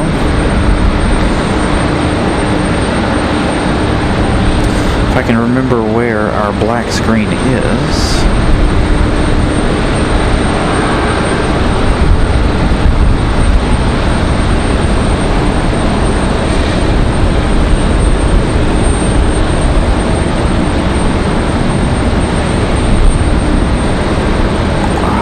There it is. All right, so we do have the black screen ready to go. So if you guys will give me about 5 to 10 minutes. There's a lot of equipment here we've got to move between batteries. I've got a big satchel thing I've got to move. So if you guys will give me about 5 minutes, we'll be back on the air. Hold on. Oh, that's what moved the other day.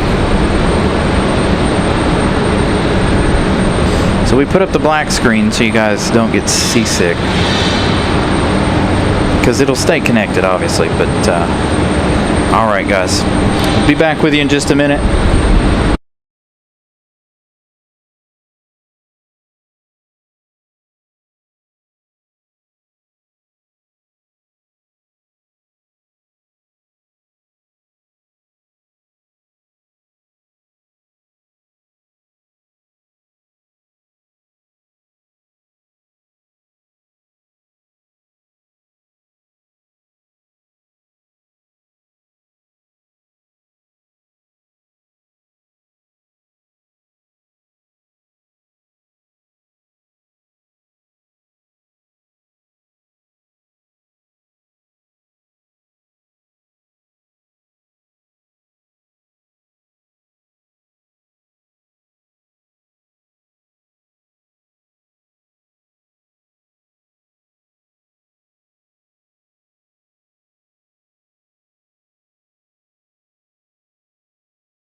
Hopefully you guys can hear me. Hopefully we're back. Thank you guys for sticking in there. I did it. No, I didn't. It's in there. So there we go. Hopefully everyone is still enjoying the show. So you told you it wouldn't take too long. We did, however, miss Iceland. Their arrival into the gate. I might actually make one, no, because then I'm going to be too close to that one. Let me make one more quick adjustment here. Hold on. I don't have to close the camera off, but I do have to mute the audio. So give me 2.5 seconds.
Looks like we still got some flights out there messing with some weather, avoiding weather and stuff.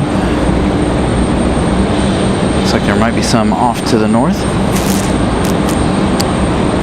But we got arrivals coming up. We've got a CRJ Endeavor 5150 coming in from JFK, New York. Going to be our next arrival, followed by Frontier and a couple of Americans. It almost looks like we're going to have a thunderstorm off to the west. We did see that one flash of lightning. I have yet to see another flash since. So again, hopefully everything is working correctly. Hopefully you guys can hear me.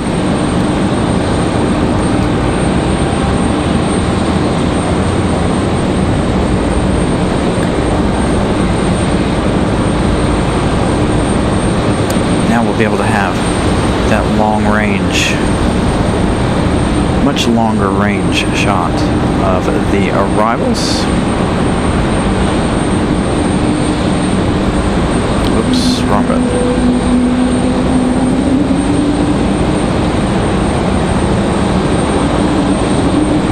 Oh, I hear our A220 on the move. Is that our Delta A220? Give the camera a minute here to refocus. Thank you.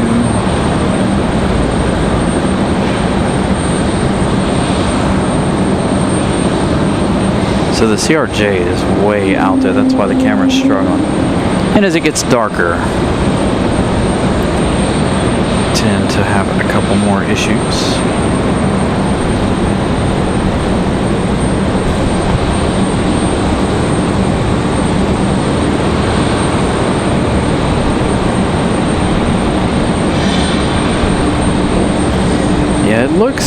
It looks pretty rough off to the west of the airport at the moment.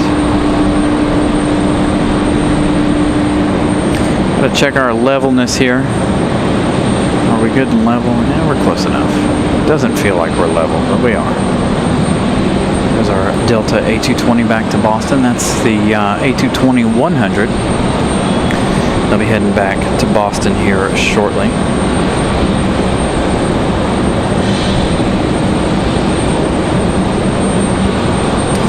Delta's finally within our reach. Again, when it's dark like this, the camera doesn't like anything, of course.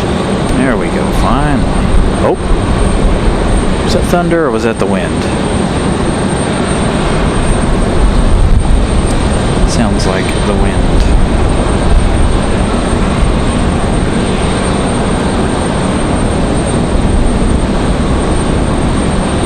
I don't know why it's showing up all super pixelated tonight. Normally it's not like that.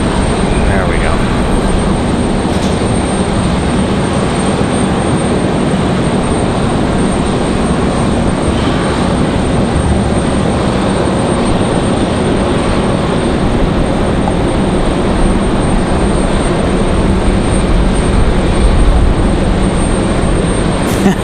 Batman. So it looks like the American A321 is going to go out behind Delta. Next arrival is going to be Frontier. Frontier's our next touchdown here, if the cell phone will work. Frontier 2979 coming in from Buffalo, an A321-200, or A320, sorry. No, A321 from Buffalo, New York. This is going to be Virginia, the Wolf livery. So Virginia, the Wolf, on board our next A321.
Turn that ISO down just a little bit. I don't know what's going on with the camera tonight.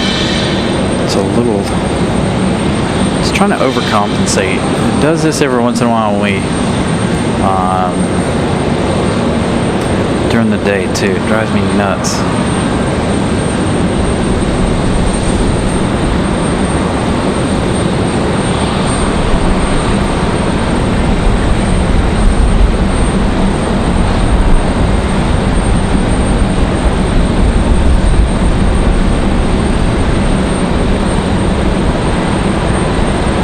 So the A220-100 off to Boston.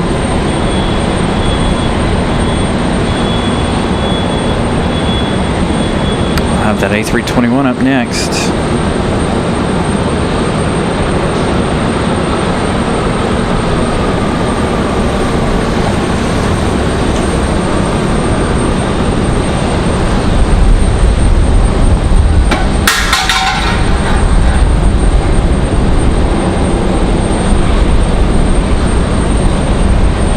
Not sure what that was.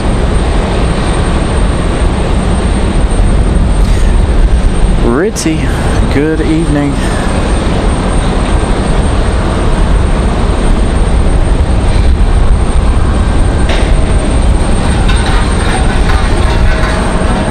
Hold on 1 second.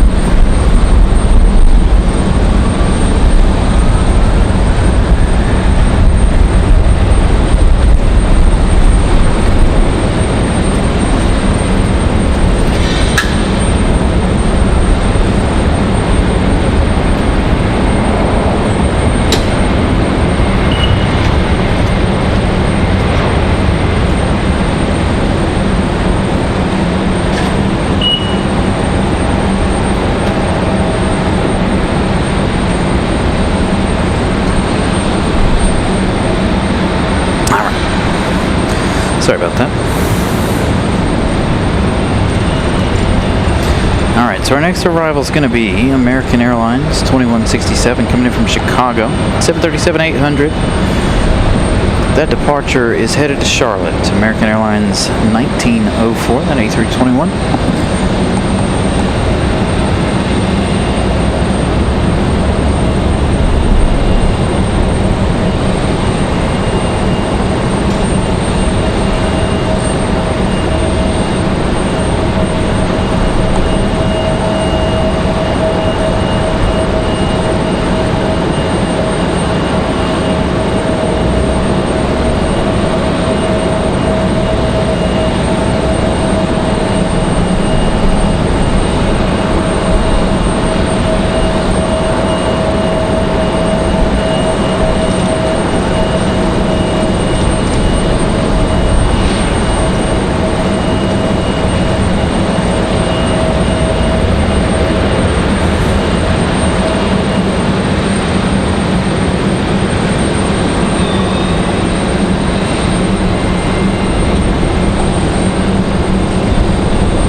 Got another American on final. It's going to be a Republic Airways, I believe. It's going to be Republic Airways 4618 coming in from LaGuardia. It's going to be an American Eagle E175.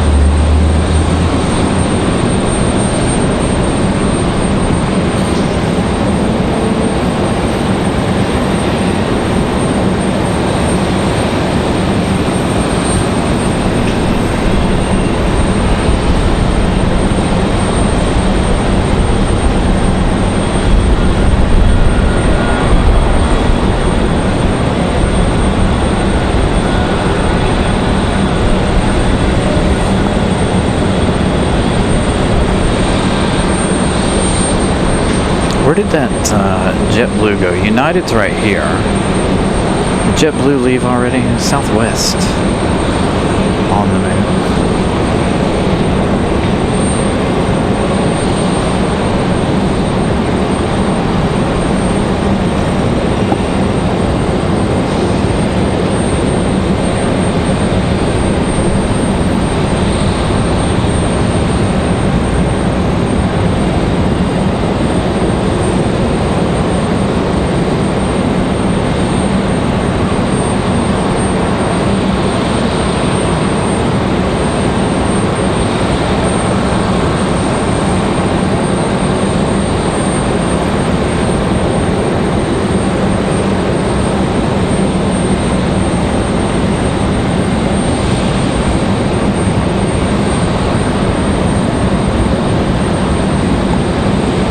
Hey, Molly, good evening.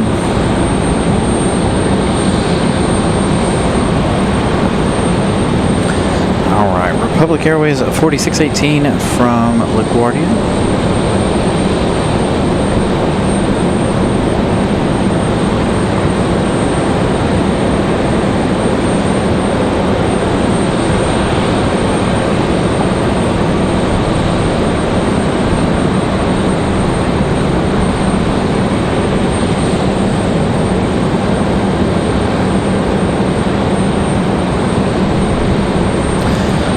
Make some quick adjustments here.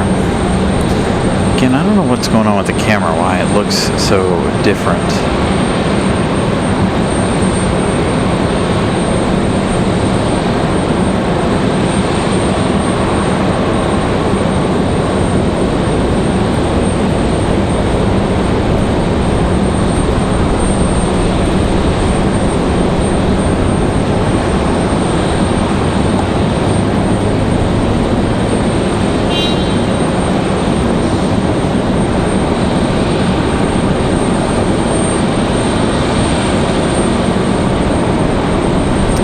I3.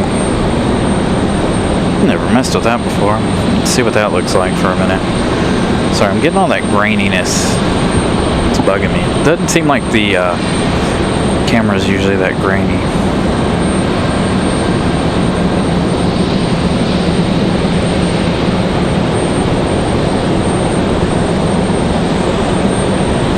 My camera's just struggling. Struggling. Not happy tonight.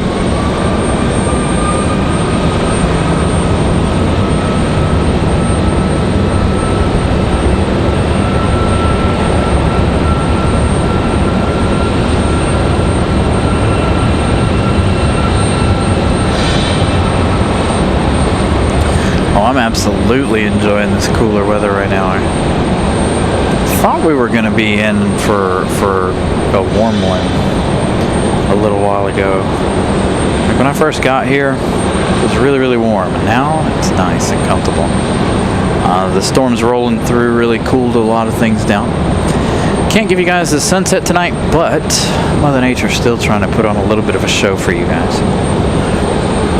We'll get to that departure in a moment. A little bit of some sunset there. All right, southwest off to St. Louis. That's southwest 1168.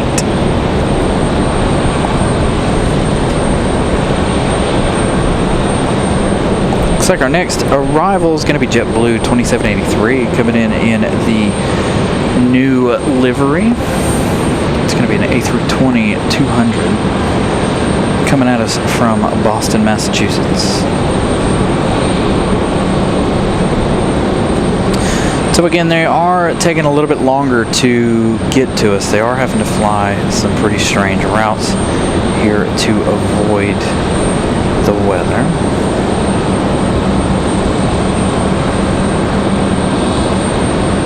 Main goal tonight now is to get to our UPS MD-11. A little more than an hour away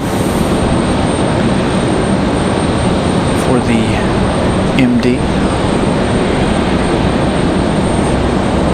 And again, we missed Iceland's arrival to their gate tonight, unfortunately, with the pickup and move here.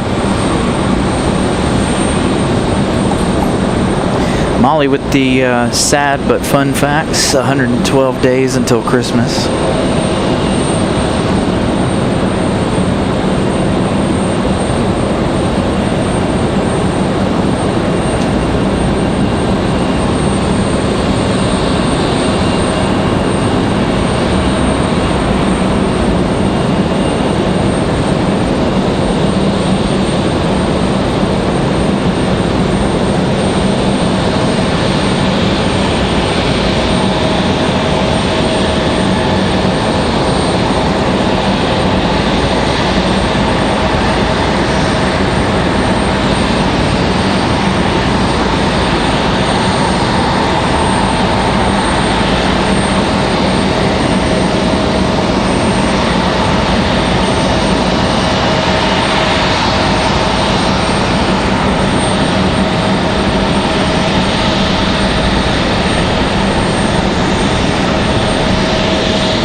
So, we've got the maintenance crews rolling out. I'm sure you guys could see some of them rolling by as we were checking out Iceland's tail there. It's not even 8 o'clock and it's almost dark. The sad days of winter are coming, unfortunately.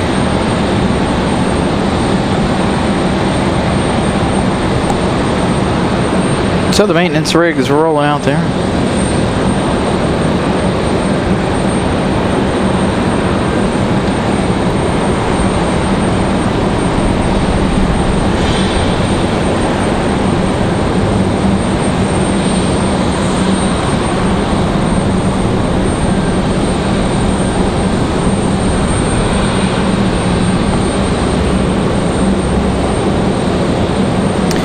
Where did that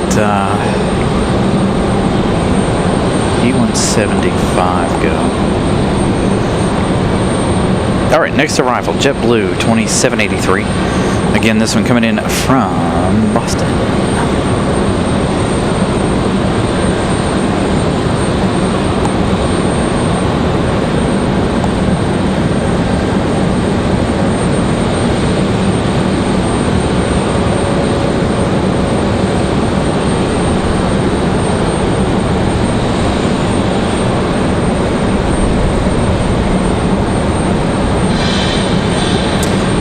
be in that new JetBlue livery.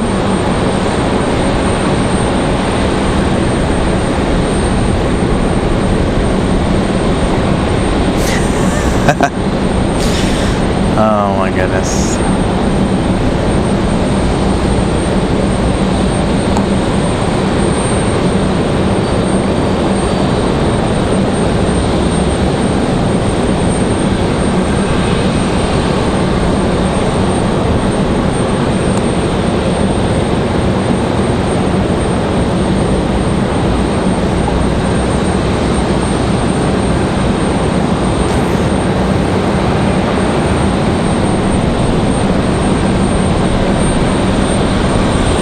So I don't expect it to be too awfully busy this evening again. Thursday nights, it's been a while since we've been out here on a Thursday night, so it's good to see something a little bit different here this evening.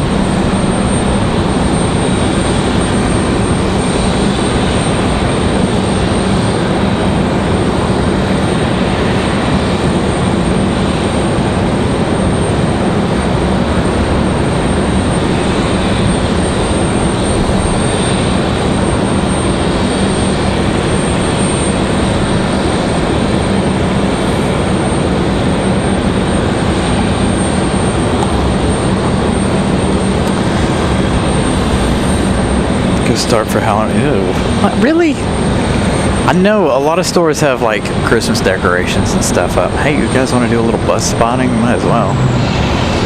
Anybody into other forms of transportation? We don't have anything else until the ATR. The ATR coming here in just a few minutes. They're getting ready to make their way around. It says 7 minutes, but they're getting ready to be on final. Here in just a moment.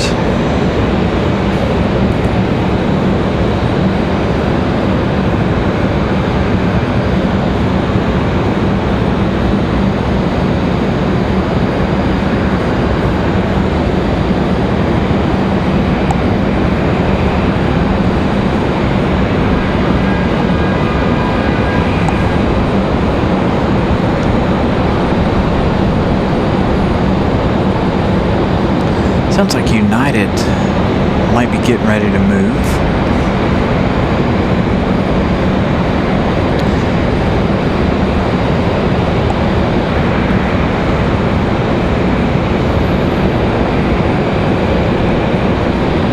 So, a couple buses navigating the traffic. I think this was one of the reasons why we kind of slowed down on doing the Thursday nights. Just like Wednesday night this week was very, very slow at the 8 o'clock hour. Right at 8 o'clock, 7:30, 8:30, 7:30 to 8:30 is generally really, really slow. Almost makes me wonder why I do weeknight shows. For as long as we do them. Of course, this is the only time we get to see the MD-11 departures. Don't get to see those on the weekend.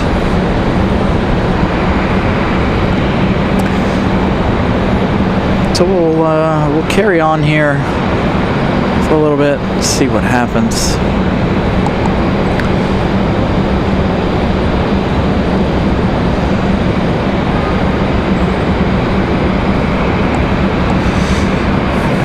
Again, at FedEx turning on finals, you're going to be able to check our smaller FedEx ATR 42300F. Again, coming in from ILM. Coming in from Ramona's neck of the woods.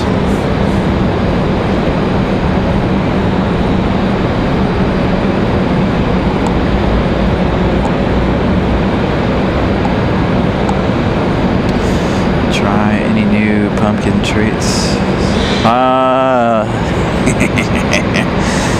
I did, Molly, but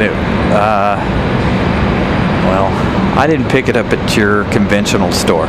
We'll put it that way. It was very good, though. Very festive drink. Now, it wasn't spiked eggnog, which I am waiting for.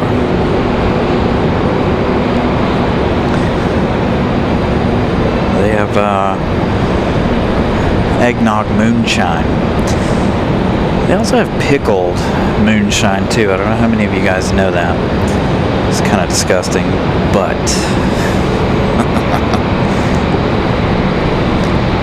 the eggnog shine is one of my favorites. There you go, Ramona. You saw it leave ILM. Now you'll catch its arrival here. The ATR.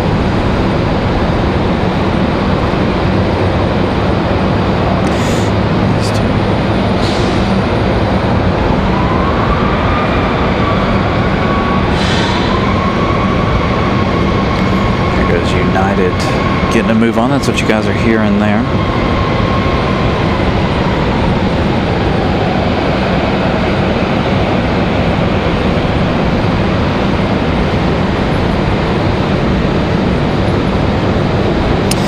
Molly, you just gotta try it. If you like eggnog, you'd like it. The pickles, no. I like pickles too. I would have to go to one of the distilleries and try it before I bought it. That's for sure. There's no way I'm buying that without trying it.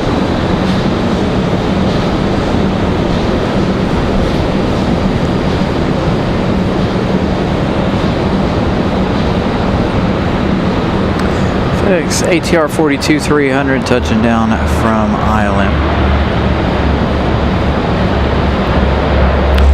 United headed up the hill. Whoops. I keep hitting the wrong button here. I'm trying to do something here. See, why does that seem darker than normal?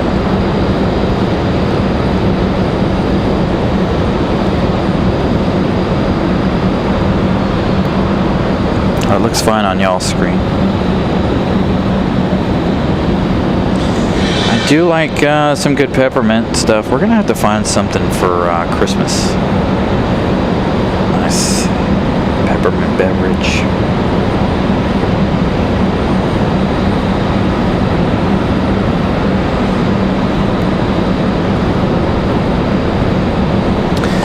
All right. Hopefully we won't be too long. Again, we're gonna wait on that MD-11 departure. Try to anyway.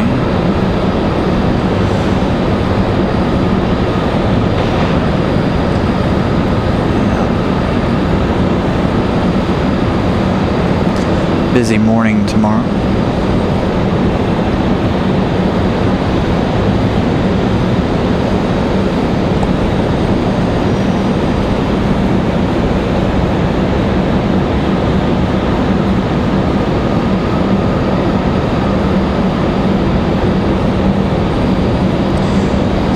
United's going to go out here to 23 left. I believe this is our 700 too, by the way. The 737-700. Ooh, I hear another A220. Or is it the same one from Boston? I can't see anything out there. All I see are the lights from the United. No beacons on for that one. You guys can't do that. They'll turn on all of their lights here in just a moment.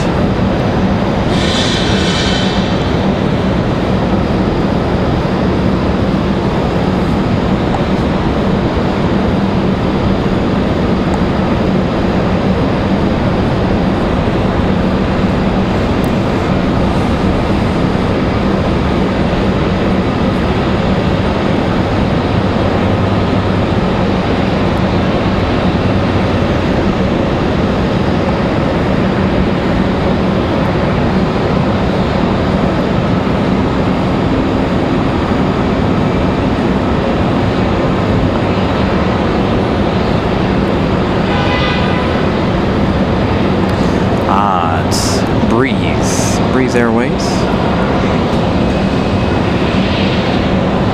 They're A220 out of here. No cool colored lights on board for this one. They have some lights shut off over there or something. It's really, really dark over there. Normally it's not this dark on this side, I feel like. There's our ATR.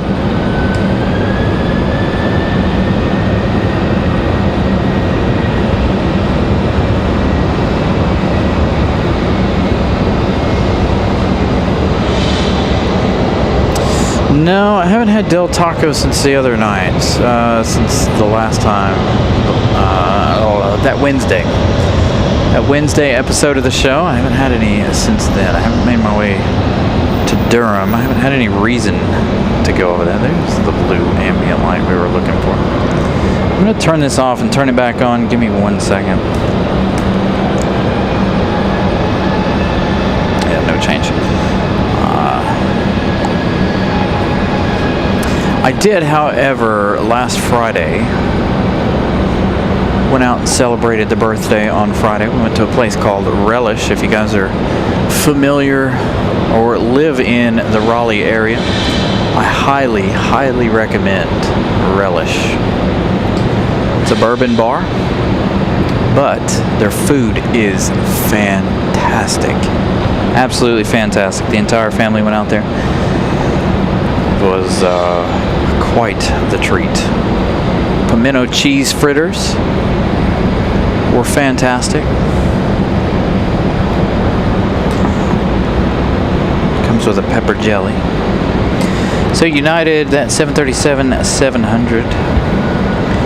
That's United 2395. Headed back to Newark, New Jersey. Thank you, Molly. 156 likes. Man, if I could eat at Relish every Friday, I would. Like, I'm not even, not gonna lie. Like, I would eat there every single Friday if I could. I had the pulled pork sandwich. It's delicious. And of course, the pimento cheese fritters, as their appetizer was fantastic. I haven't eaten anything there that I haven't liked or haven't enjoyed.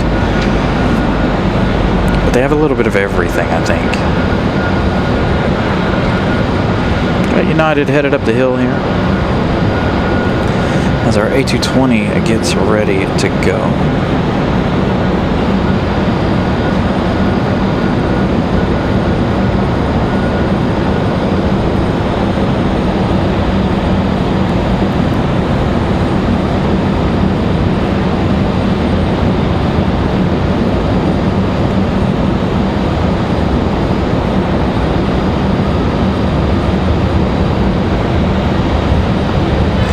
Figure out where that one's headed in a minute. As United makes their way out. Where did it go? Oh,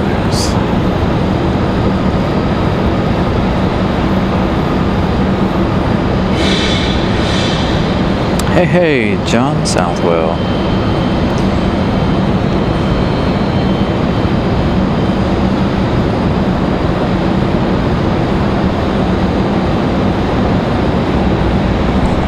Looks like we got Delta coming in from Atlanta. Delta 1518 from Atlanta, Georgia. Moxie 409 headed to Jacksonville. No, it came from Jacksonville.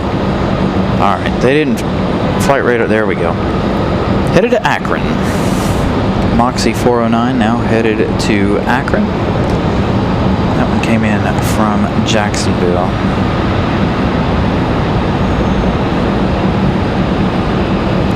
No worries, John.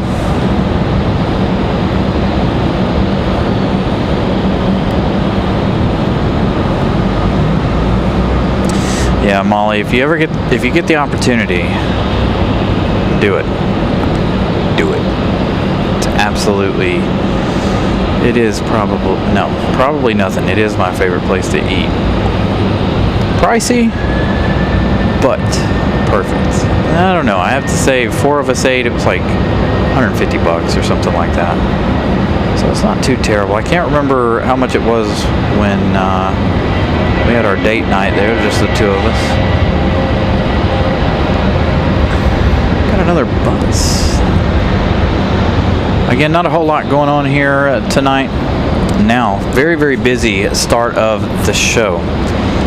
It is in that dead zone at the moment between 7:30 and 8:30. Again, our next arrival is going to be Delta 1518 coming in from Atlanta.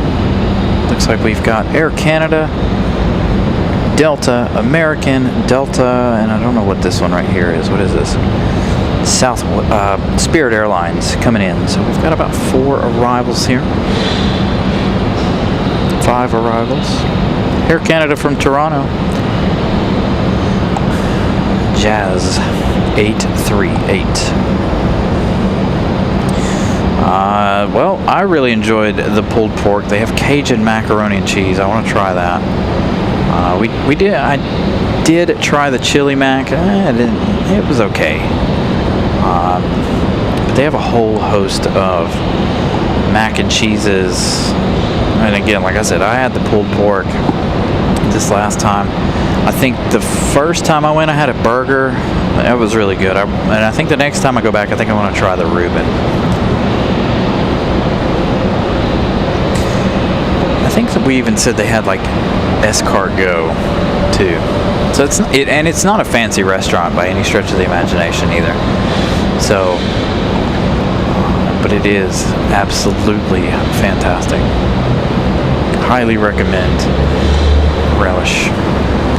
Be nice if they sponsored the show, gave me free food. So if anybody that works at Relish is watching, we could use some sponsorship.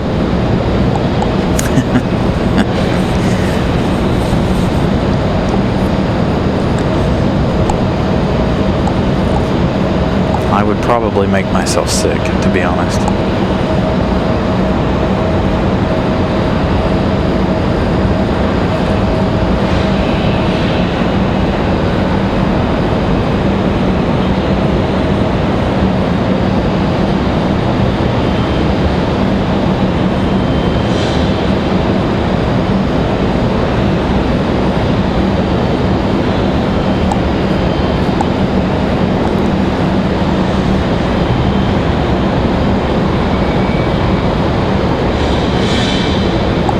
So it looks like Delta 1518 getting in line.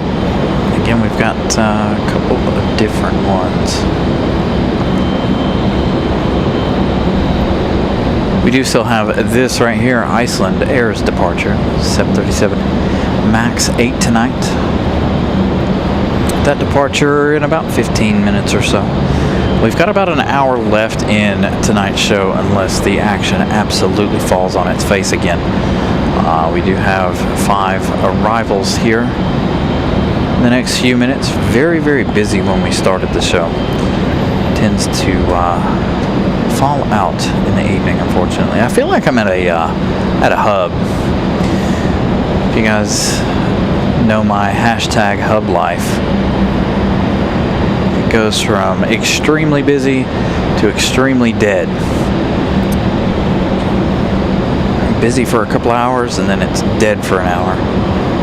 Crazy how that works.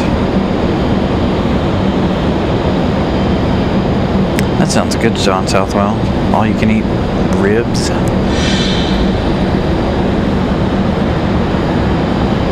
I haven't had any good ribs in a while, actually.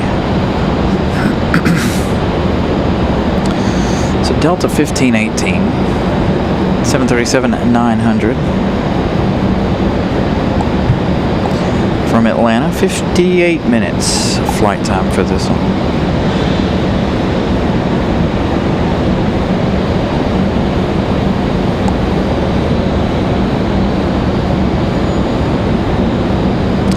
You can tell who's in the house tonight, by the way. So what are we talking about? We're talking about dinner, food. Molly, are you a secret foodie? Are you passionate about food? I love food. But I'm not picky either. I'll eat just about anything. Not that I'm aware of. They flew the Dreamliner yesterday and today. Their 777's probably down for some heavy maintenance. That's why we had it for a week over the summer.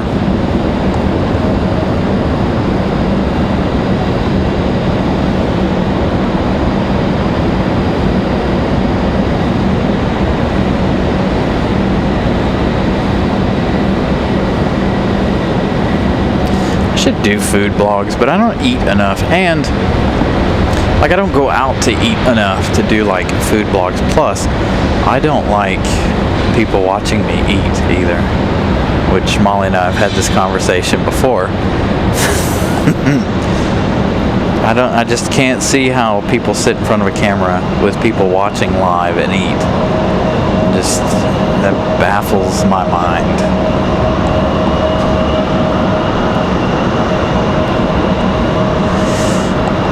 Yeah.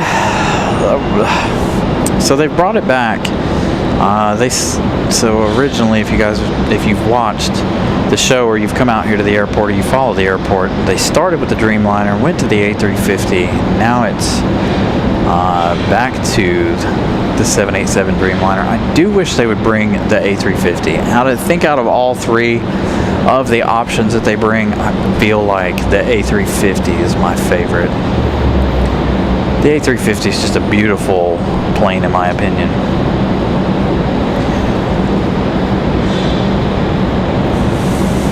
Nope. Not doing it. Not happening.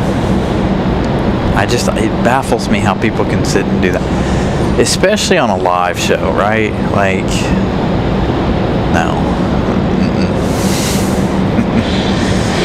I'm not about to be eating on a live show and somebody be like, dang, you're fat, or dang, you've got stuff in your beard, or whatever.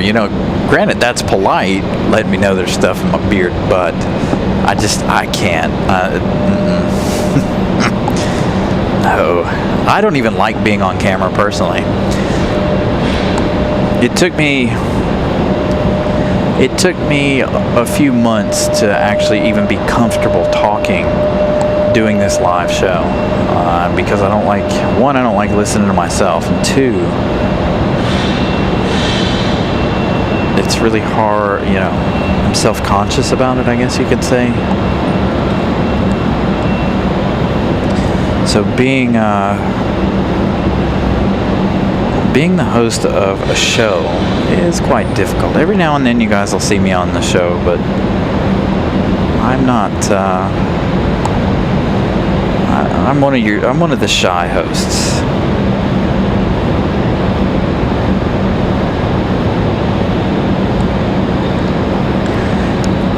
I don't see,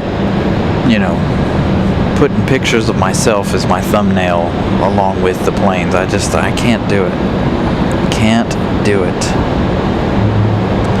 Alright, next arrival is Jazz Aviation 838 coming in from Toronto, Canada.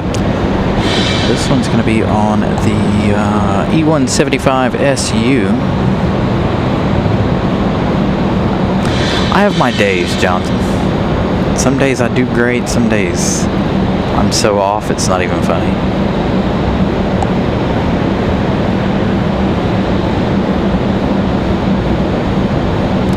Alright, so Air Canada, man, I cannot wait until we get a new tripod. Man, this tripod's driving me insane.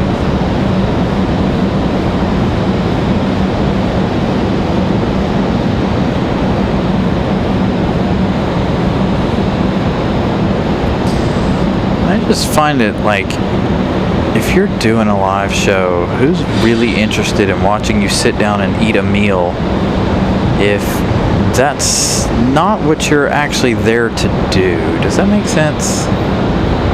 I don't know. Don't get me wrong, I love what they do, but at the same time, for me, you're there to, showcase other things, not sit down and eat. So nonetheless, just being on there.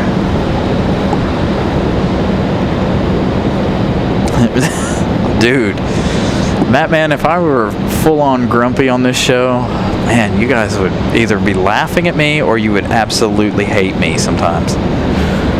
Because if I get on a tear, boy,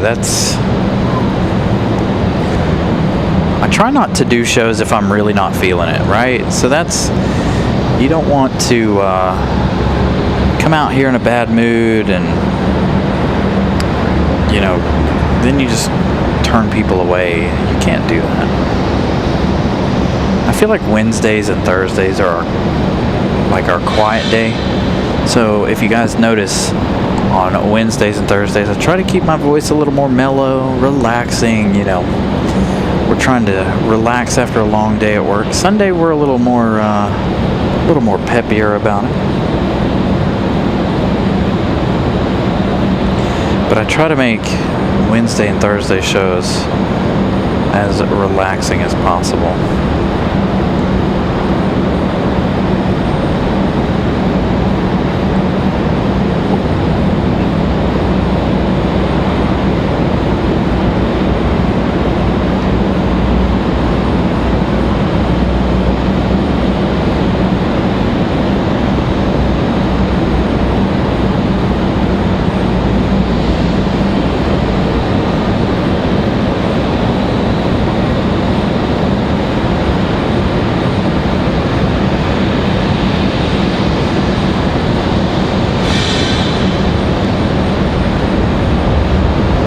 Got a Delta sitting over here, I think. Yeah, it looks like Delta. I believe that's an E175, so that'll be a Republic Airways departure.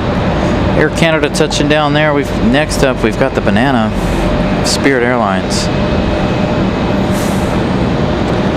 Gotta zoom in a bit here. Whoa. Hello. Spirit 846 coming in from New Orleans.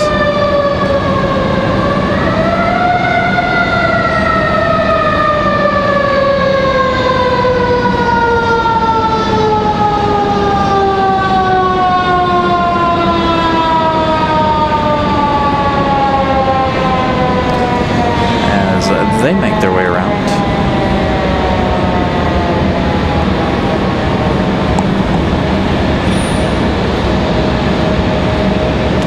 Yeah, I'm not enjoying how dark it gets this early.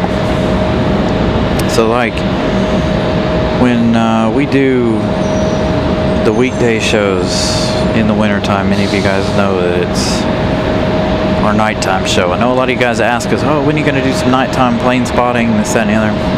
Wintertime. Wintertime is when we're going to do nighttime plane spotting. I prefer doing daytime as much as possible. Nighttime can be exciting, but it's even better if you've got the camera to actually be able to do it. Mine's doing okay. Like, it does an okay job, but some instances, like earlier tonight when you're in the blue hour transition into full darkness, the camera doesn't particularly like it. So again, this one coming in from New Orleans, the big yellow banana. Thank you, Molly. 162 likes. Got another one off in the distance. I didn't give you guys an update on our subscriber count tonight. As of right now, 10 new friends. Seems like we've slowed down on the subscribers. We got up to 6,000 and all of a sudden the momentum stopped for whatever reason. We haven't stopped doing shows. We haven't changed a whole lot for shows. So I don't know what the deal is there, but we have slowed way down on subscribers.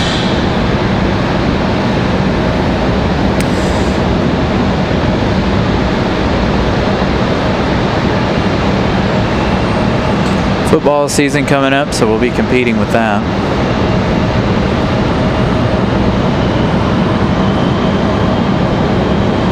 As well. A lot of kids back in school now. A lot of the kids like our weekday shows. Hang out, watch the show, do their homework.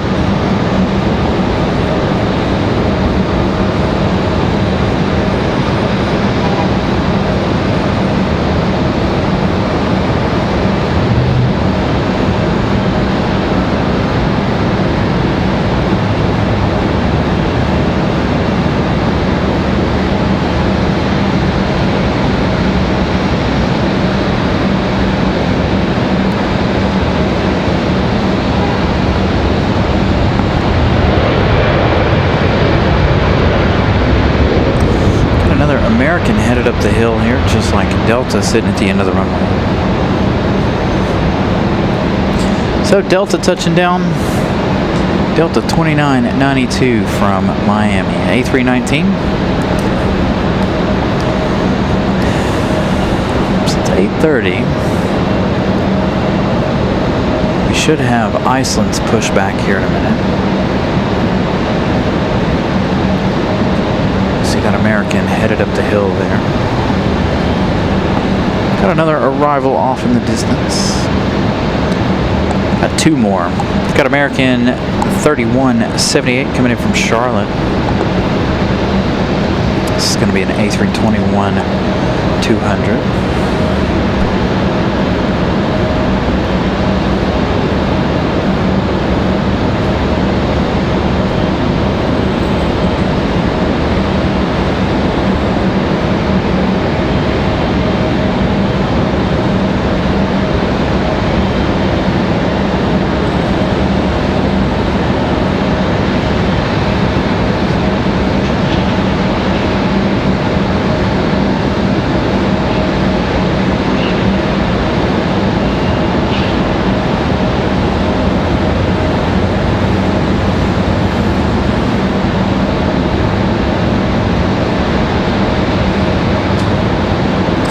Yeah, I've seen, so talking about that, man, I've seen some Sunday, and I think Sunday might have been because we changed times, but Sunday was a significant fall off. So we had a lot less viewers. We had about 400 less viewers for Sunday than we had for last Wednesday. So, again, kids getting back in school, stuff like that. So a lot of things are going to start falling off. July was a record-breaking month. I'm not going to lie to you guys. July was absolutely fantastic. A lot of new subscribers, a lot of viewers. Things really ramped up for the month of July. It was really, really hot. Again, I don't know how much longer I have on some things happening in the background personally, but once that stuff is done, we're going to make a couple of changes to the channel. Hopefully, I'm going to try some new things with some equipment.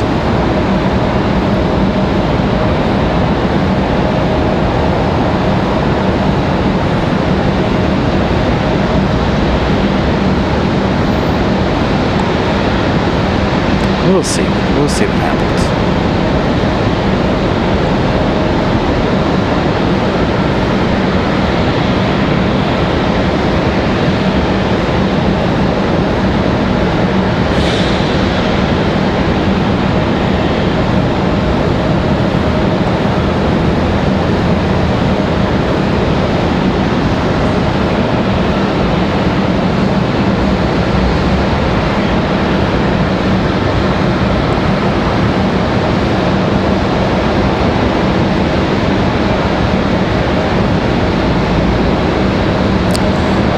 A321 from Charlotte.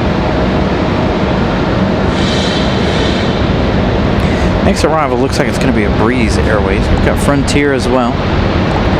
That Delta departure, that's headed to Richmond. Weird. Republic Airways 5878 headed to Richmond, Virginia. I assume maybe that was a diversion earlier. Didn't see it on radar, so.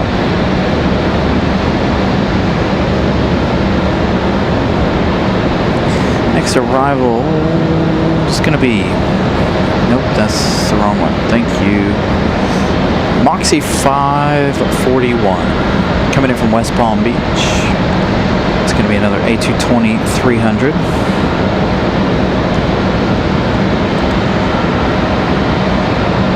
Got another Frontier and a Delta out there. Again, traffic going to pick up here a little bit,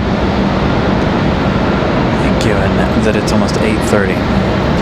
About 45 minutes left in the show. We're going to try to end with the MD-11. Unfortunately, we won't see the rocket launch, of the MD-11, but nonetheless, we're going to try to stay for it.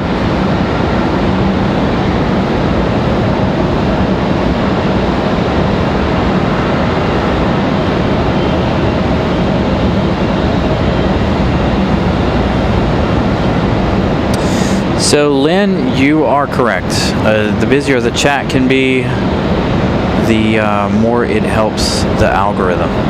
So we had, I think that has a lot to do with our fall off on Sundays. We haven't had a lot of chatters on Sunday lately, so it does play into it because it's activity, right? So if we're getting a bunch of gifted memberships, super chats, a lot of chat movement, the more chat movement, you know, the YouTube algorithm picks up on that and goes, hey, this must be a good show. People are talking about it.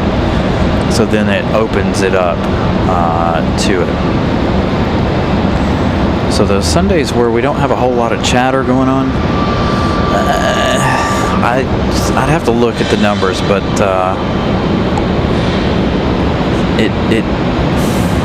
I don't know. I don't know if it hurts us on Sunday, right? Like, and I want to keep the chat up for you guys, but I don't also want it to, you know, it be so quiet that the algorithm goes, nah, nobody likes this, nobody's watching it, and then it just drops us all together, right? I don't know exactly how it works, but it gives me in my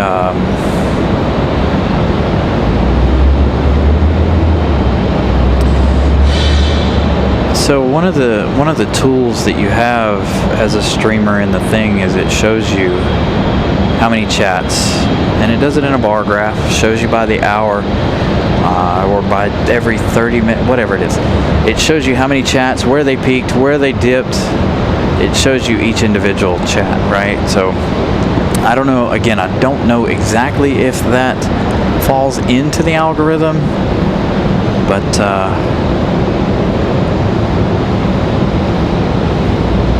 I wouldn't be surprised if that wasn't one of those deals. I also feel like YouTube listens. Like there's probably a representative from YouTube listening to us right now. And because I've seen some weird stuff. We'll be talking about stuff and then all of a sudden we'll like influx in folks watching the show. Right? Like for no apparent reason. It'll be a whole bunch of new people. And you're like, what's the deal with that? But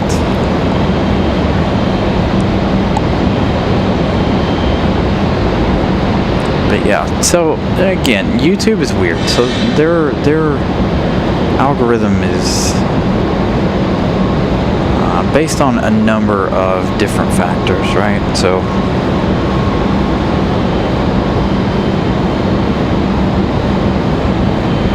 and no need to feel guilty. That is true too. We did have the holiday weekend, as well as I did make a time change. So I think we peaked out at 120 people watching for about 5 minutes or so. So I have all the numbers. Like YouTube does a great job of telling me everything. So I did not find out though if Sunday paid for itself. So if you guys noticed, I did turn on the YouTube ads only on Sundays. So those because it is our peak day, it's our busiest day. Well, those YouTube ads pay for the parking each Sunday. We don't do it on Wednesdays because obviously, like tonight, it's not a whole lot of folks watching, right? So the ads don't make any money on Sundays, or on Wednesdays, but on Sundays it's just enough that it pays for the parking here in the parking garage.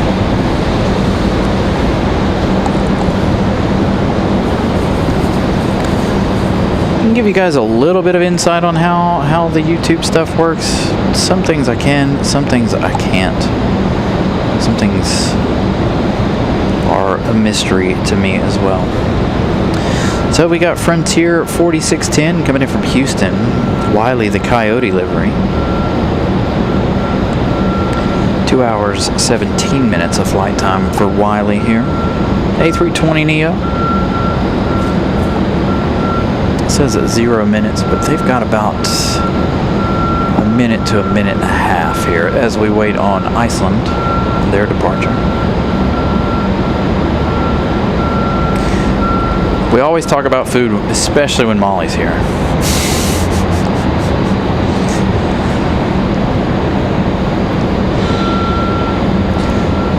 Nights like this tend to have a little, I would say it's not story time, but where we talk about different things, right? Because we don't have enough aviation activity at the moment. So I give you guys a little bit of insight on some of the inner workings within the show, right? So like how the algorithm works, this, that, and the other. Talking about the YouTube ads on Sundays. You know, that's a fun little fact you guys might not know. So again, the more people that watch the shows on Sunday, it pays for us to do the parking. Now, another thing I can tell you guys is after this show ends, it makes no money, right? Like as soon as the show's over, nobody watches it after it's over. Every now and then it'll spike and do some things, but it doesn't generate any ad revenue after it's over. You know, so you see people out there with their you know, they're like, oh, YouTube, you know, you've got to have thousands and thousands and thousands of views to really make anything off of the YouTube ad revenue. Matt, man, I don't know. I don't know if they'll kill off the Integra. Just depends. I don't know what the sales numbers are on the Integra, but it is basically, and I think Acura really messed up, it basically is the same thing as the Civic.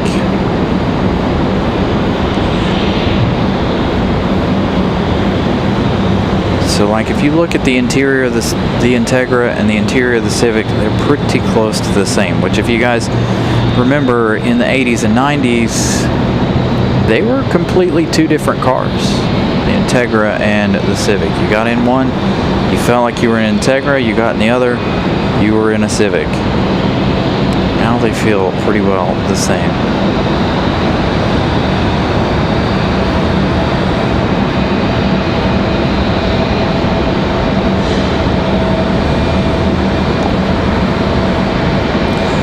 So Honda may have shot themselves in the foot with that one.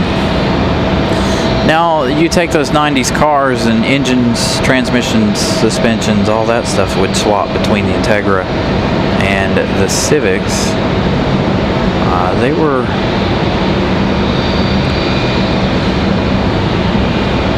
They were pretty interchangeable underneath, but appearance-wise, they were completely two different vehicles. I did a number of engine and transmission swaps in many Civics, CRXs, Integras. I had a Civic that I built from the ground up many, many years ago. Would I recommend it? No. I don't.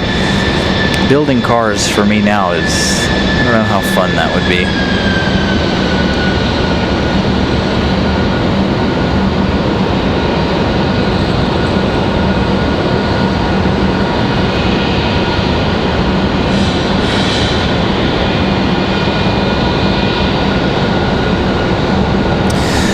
So you got to think too.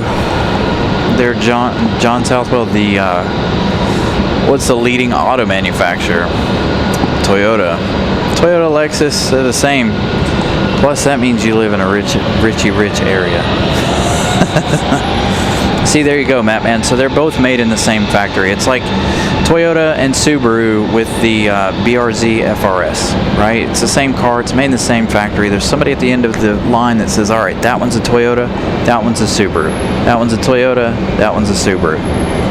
It's a joint venture between the two, but you know, and if you guys don't know cars, Acura is Honda's luxury, quote-unquote, division, just like Toyota's luxury division is Lexus. So Tampa City, good evening.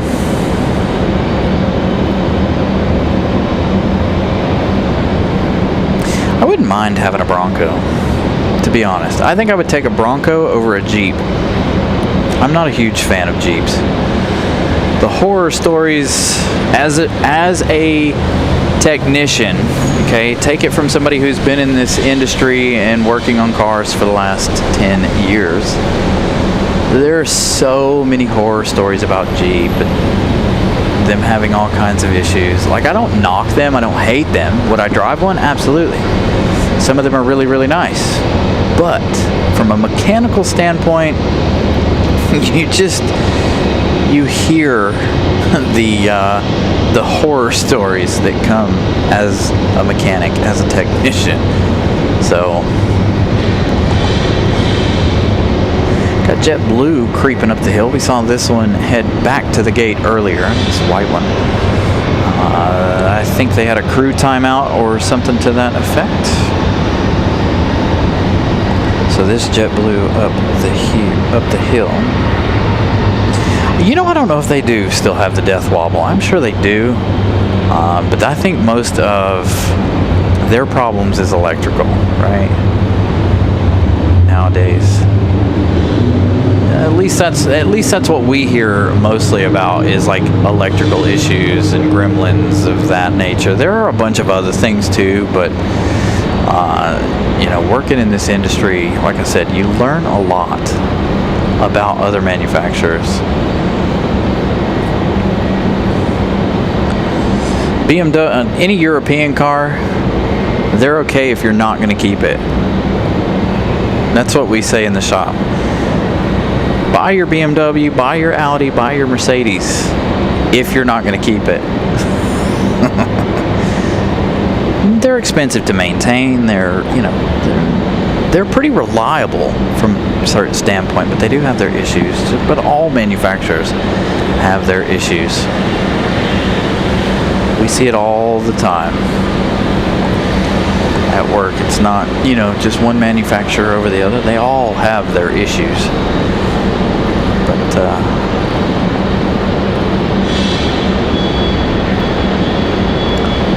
the big one right now, if you guys are GM owners, what is that, the 6.2 liter?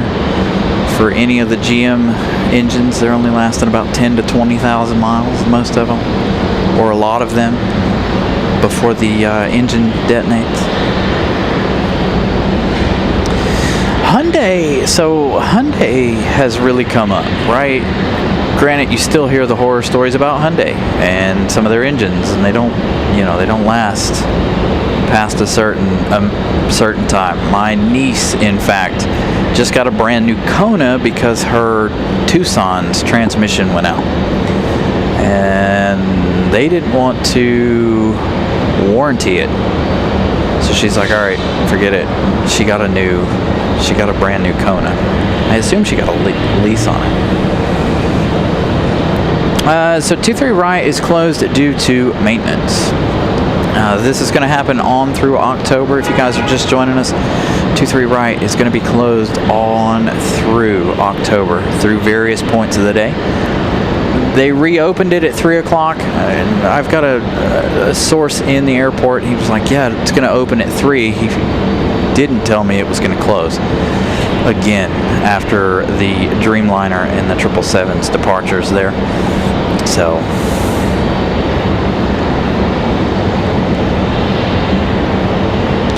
yeah, Mattman's right. Kia Motor Company, Hyundai, Genesis, all of them, they had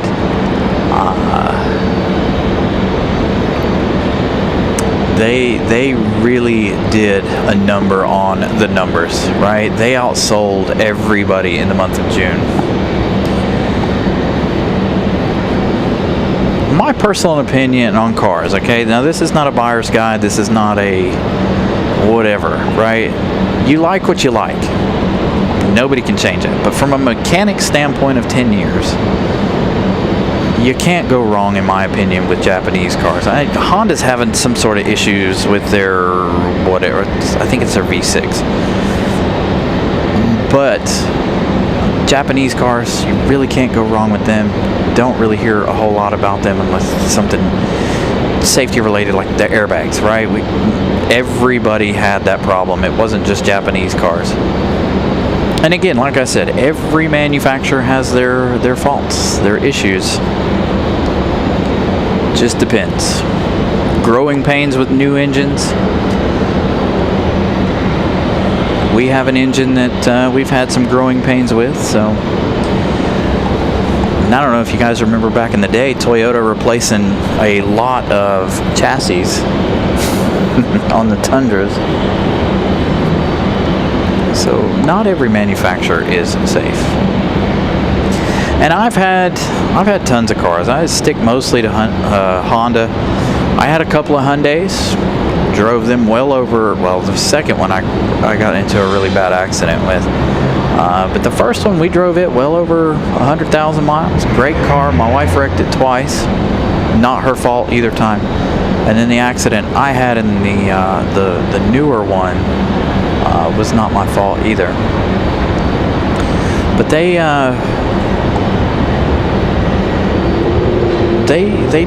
do quite well. I don't see, when you start getting over 100,000 miles, then I probably wouldn't go with that option. But if, like I said, for the European stuff, if you're not going to own it long term, go for it. Enjoy it. Love it. But if you want something long term, Honda, Acura, Toyota, Lexus. Dang, a really smoky start for that. I don't know if we caught that on camera or not. There's a smoke, man, you can't see it. There's a smoke cloud blowing through. I don't know if it was their APU or what.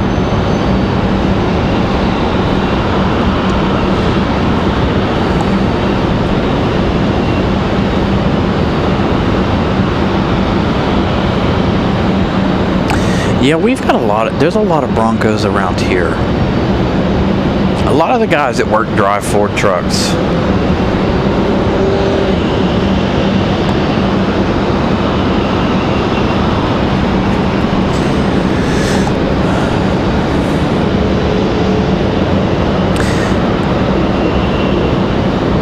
You know, Matt, man, you saying that, talking about manufacturers in the United States, I don't know, it was back in the day, you watch NASCAR, so you know, when Darrell Waltrip was still doing his thing, he was talking about the manufacturers back in the day, and he's like, the only actual one of our NASCAR manufacturers that are actually built in the United States is the Camry. Because, you know, a lot of the other ones are built in Canada and Mexico and stuff like that, so Subaru has plants in Alabama.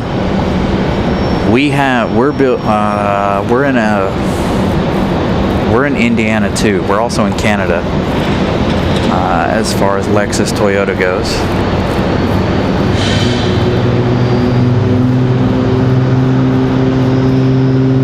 BMW's, I think, if I'm not mistaken, BMW is or used to be manufactured in Greenville, South Carolina.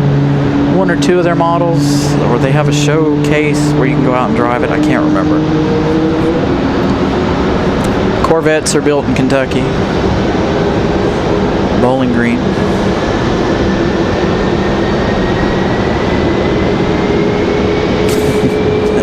It's not a real Bronco. It reminds me more of the Ford Escape.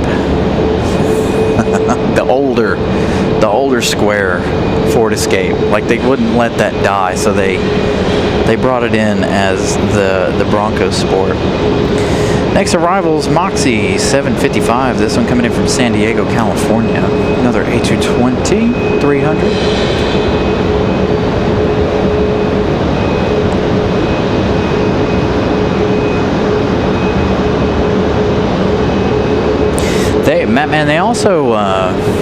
They also started building the Lexus ES out of that shop,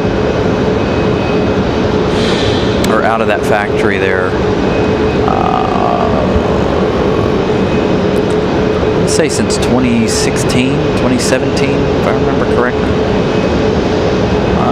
Some of our cars are still only manufactured in Japan, like the LS, the IS, the LC, and the LX, I believe, are all still manufactured in Japan. Now you can even get the NX manufactured in Indiana or Cambridge, Canada, if I remember correctly. Mine, though, the NX that I got last year, mine came from Japan, so I know that one will last.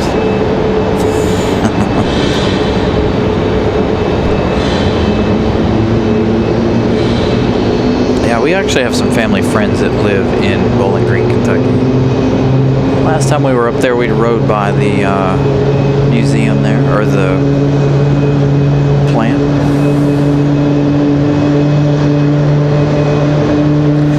Toyota also has a factory here in Greensboro for their batteries, for their hybrid batteries. So a lot of different aspects and elements.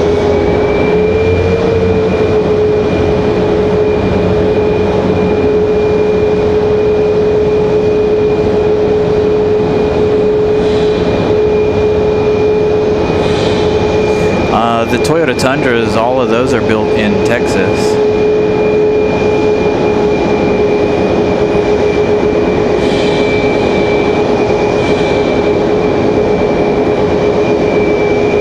Out of that massive factory there.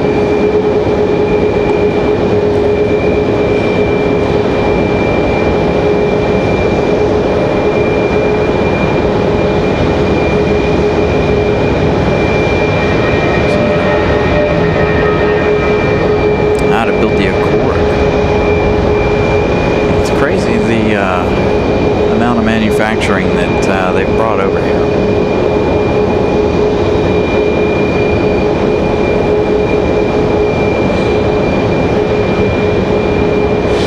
Thank you, Eagle. Hopefully we'll get some diversions here. Again, we're almost done with the night here, in fact. The MD-11's departure is scheduled for 9:17. That's going to be the last departure of the night again. I apologize for switching up nights here. One, because I made a mistake. Two, I wanted to see if Thursdays were any good. My opinion of Thursday and Wednesdays lately is just not. It's not enough traffic, in my opinion. I feel like we're sitting and wasting some data here, waiting on planes to leave and waiting on planes to come in. So I don't know what we're gonna do coming up. Maybe we'll test a couple more days, a couple different days. Maybe we'll try Monday, Tuesday, Friday again. Friday's never been a good day, particularly. So I don't know. Figure some things out. I hate to completely cancel midweek shows, especially knowing that I can't do both Saturday and Sunday, so I have to give you guys something during the week. So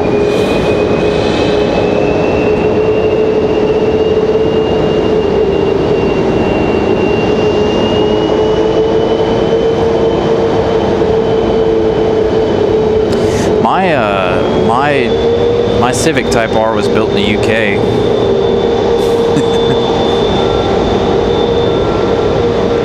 I don't know if they continue to build just the Civic Type R's in the UK or if it's the other ones too, but so mine was manufactured there, shipped here. So Iceland, getting ready to get out of here, head back to Reykjavik.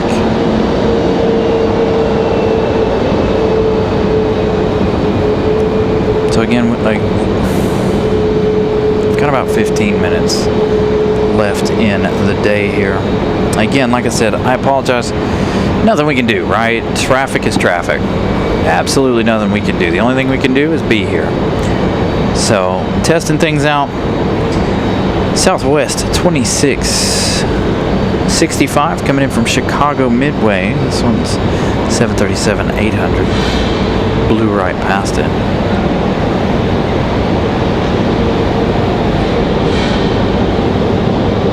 173 likes. Thank you, Molly. We did peak out at 180, I think, right? 160, 180. So a good turnout for our departures. You can see it's raining out there now. You can see the rain in front of the lights of Southwest. You can smell it too.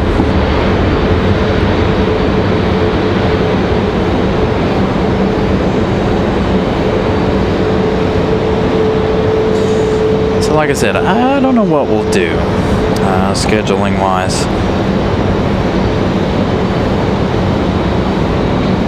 Here coming up. It is getting into the winter season here, so we'll have to think of something. We've got a couple arrivals here. Next arrival is going to be another Southwest. Southwest 2174 from MCO.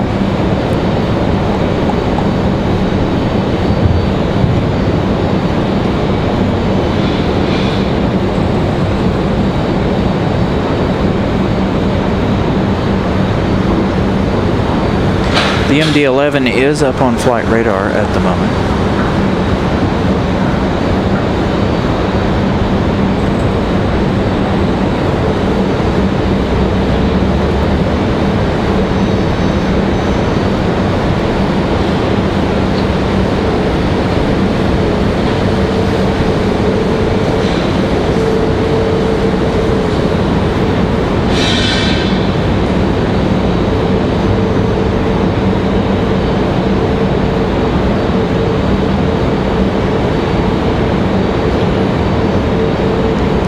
Thank you, Eagle. We'll see what happens. Again, the MD-11 going to be our last departure of the night. Going to go home and get ready for another work day. Get ready for Friday. Tomorrow, I need to work on a new thumbnail. So, I'm going to work on a thumbnail. We're going to, I think, celebrate our 2-year anniversary on Sunday. If you guys are interested, I do have those 5 Carolina Aviation memberships to gift out for the beginning of the month. We've yet to gift those out.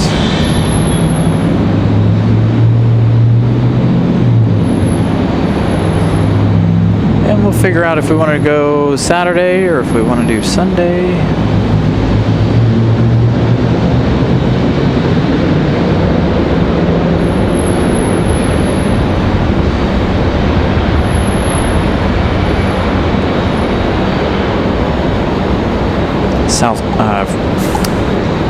Dang it.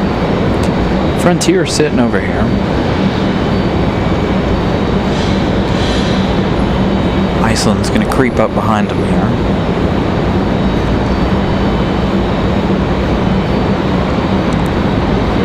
Madman, I think we'll be able to rock in a sunrise show. We didn't do one in the summer. It's hard, really, really hard to do one in the summer here. Because the sunrise is at like 5 something, late 5 o'clock. Say it's like 5:50 something, 5:58. So the sunrise shows in the summer are a little bit harder. Wintertime sunrise shows should be okay. The only problem is the sun doesn't rise like right over where you see it, like right here per se. So we'll see. Definitely try to get in some sunrise shows. We've definitely had a lot of sunset shows.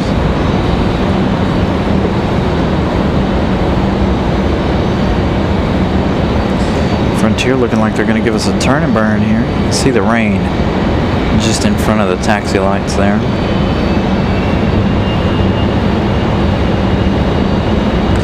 I enjoy getting up and getting out here that early too, so I just don't start the show because I'm afraid everybody nobody's awake that early. You know what I mean? You're an hour behind us already. So if I'm out here at 6 a.m., you got to be up at 5 a.m. just to catch the beginning of the show, right? So it's, you know, being out here that early, that's kind of an iffy, sticky type deal. All right, Frontier 1233 headed to Orlando at A321-200 as we look at Iceland from Reykjavik. We've got Endeavour 5232, a CRJ on final. Our MD-11 appears to be moving. UPS 1275 headed back to Worldport. They're in Louisville, Kentucky. That one will end our night of plane spotting.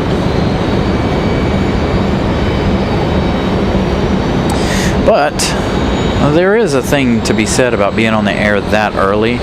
As then you're on the air. Like, even, I think part of what happened on Sunday was the fact that we didn't beat the big US shows online.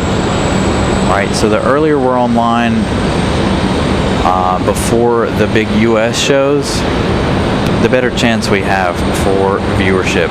So, gotta be on before our competition.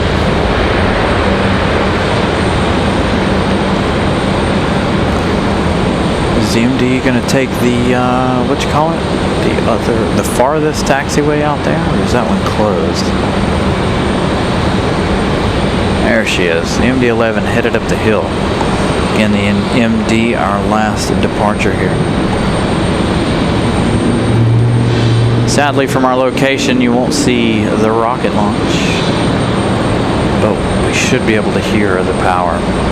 Now, the microphone is pointed towards Terminal 2, not Terminal 1. They're taking off on Terminal 1 side, so we'll try to do our best to get all of the wonderful sounds of the MD. I didn't want to put the mic right in front of me here. So Iceland heads back to Reykjavik.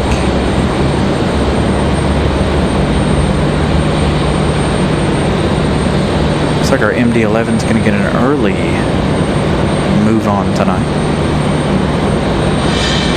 Normally 9:15.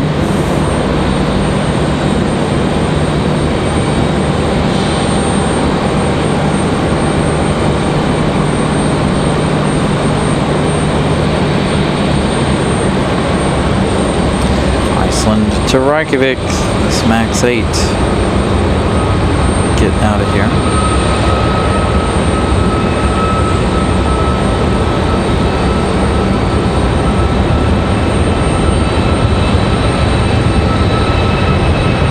Definitely glad I set up down here on level 6, given the weather. You can see how hard it's raining there, just off the front of our MD.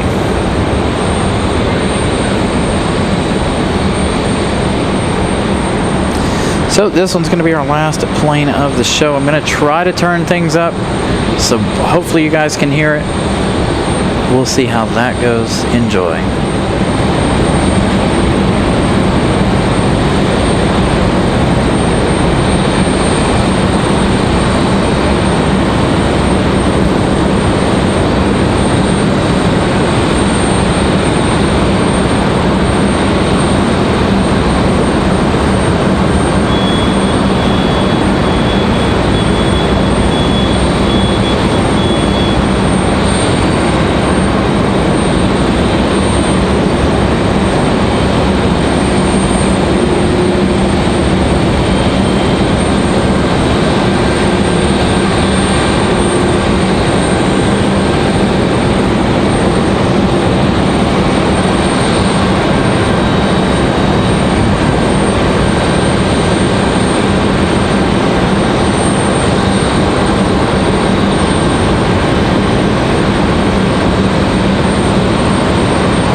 right, hopefully you guys enjoyed today's show.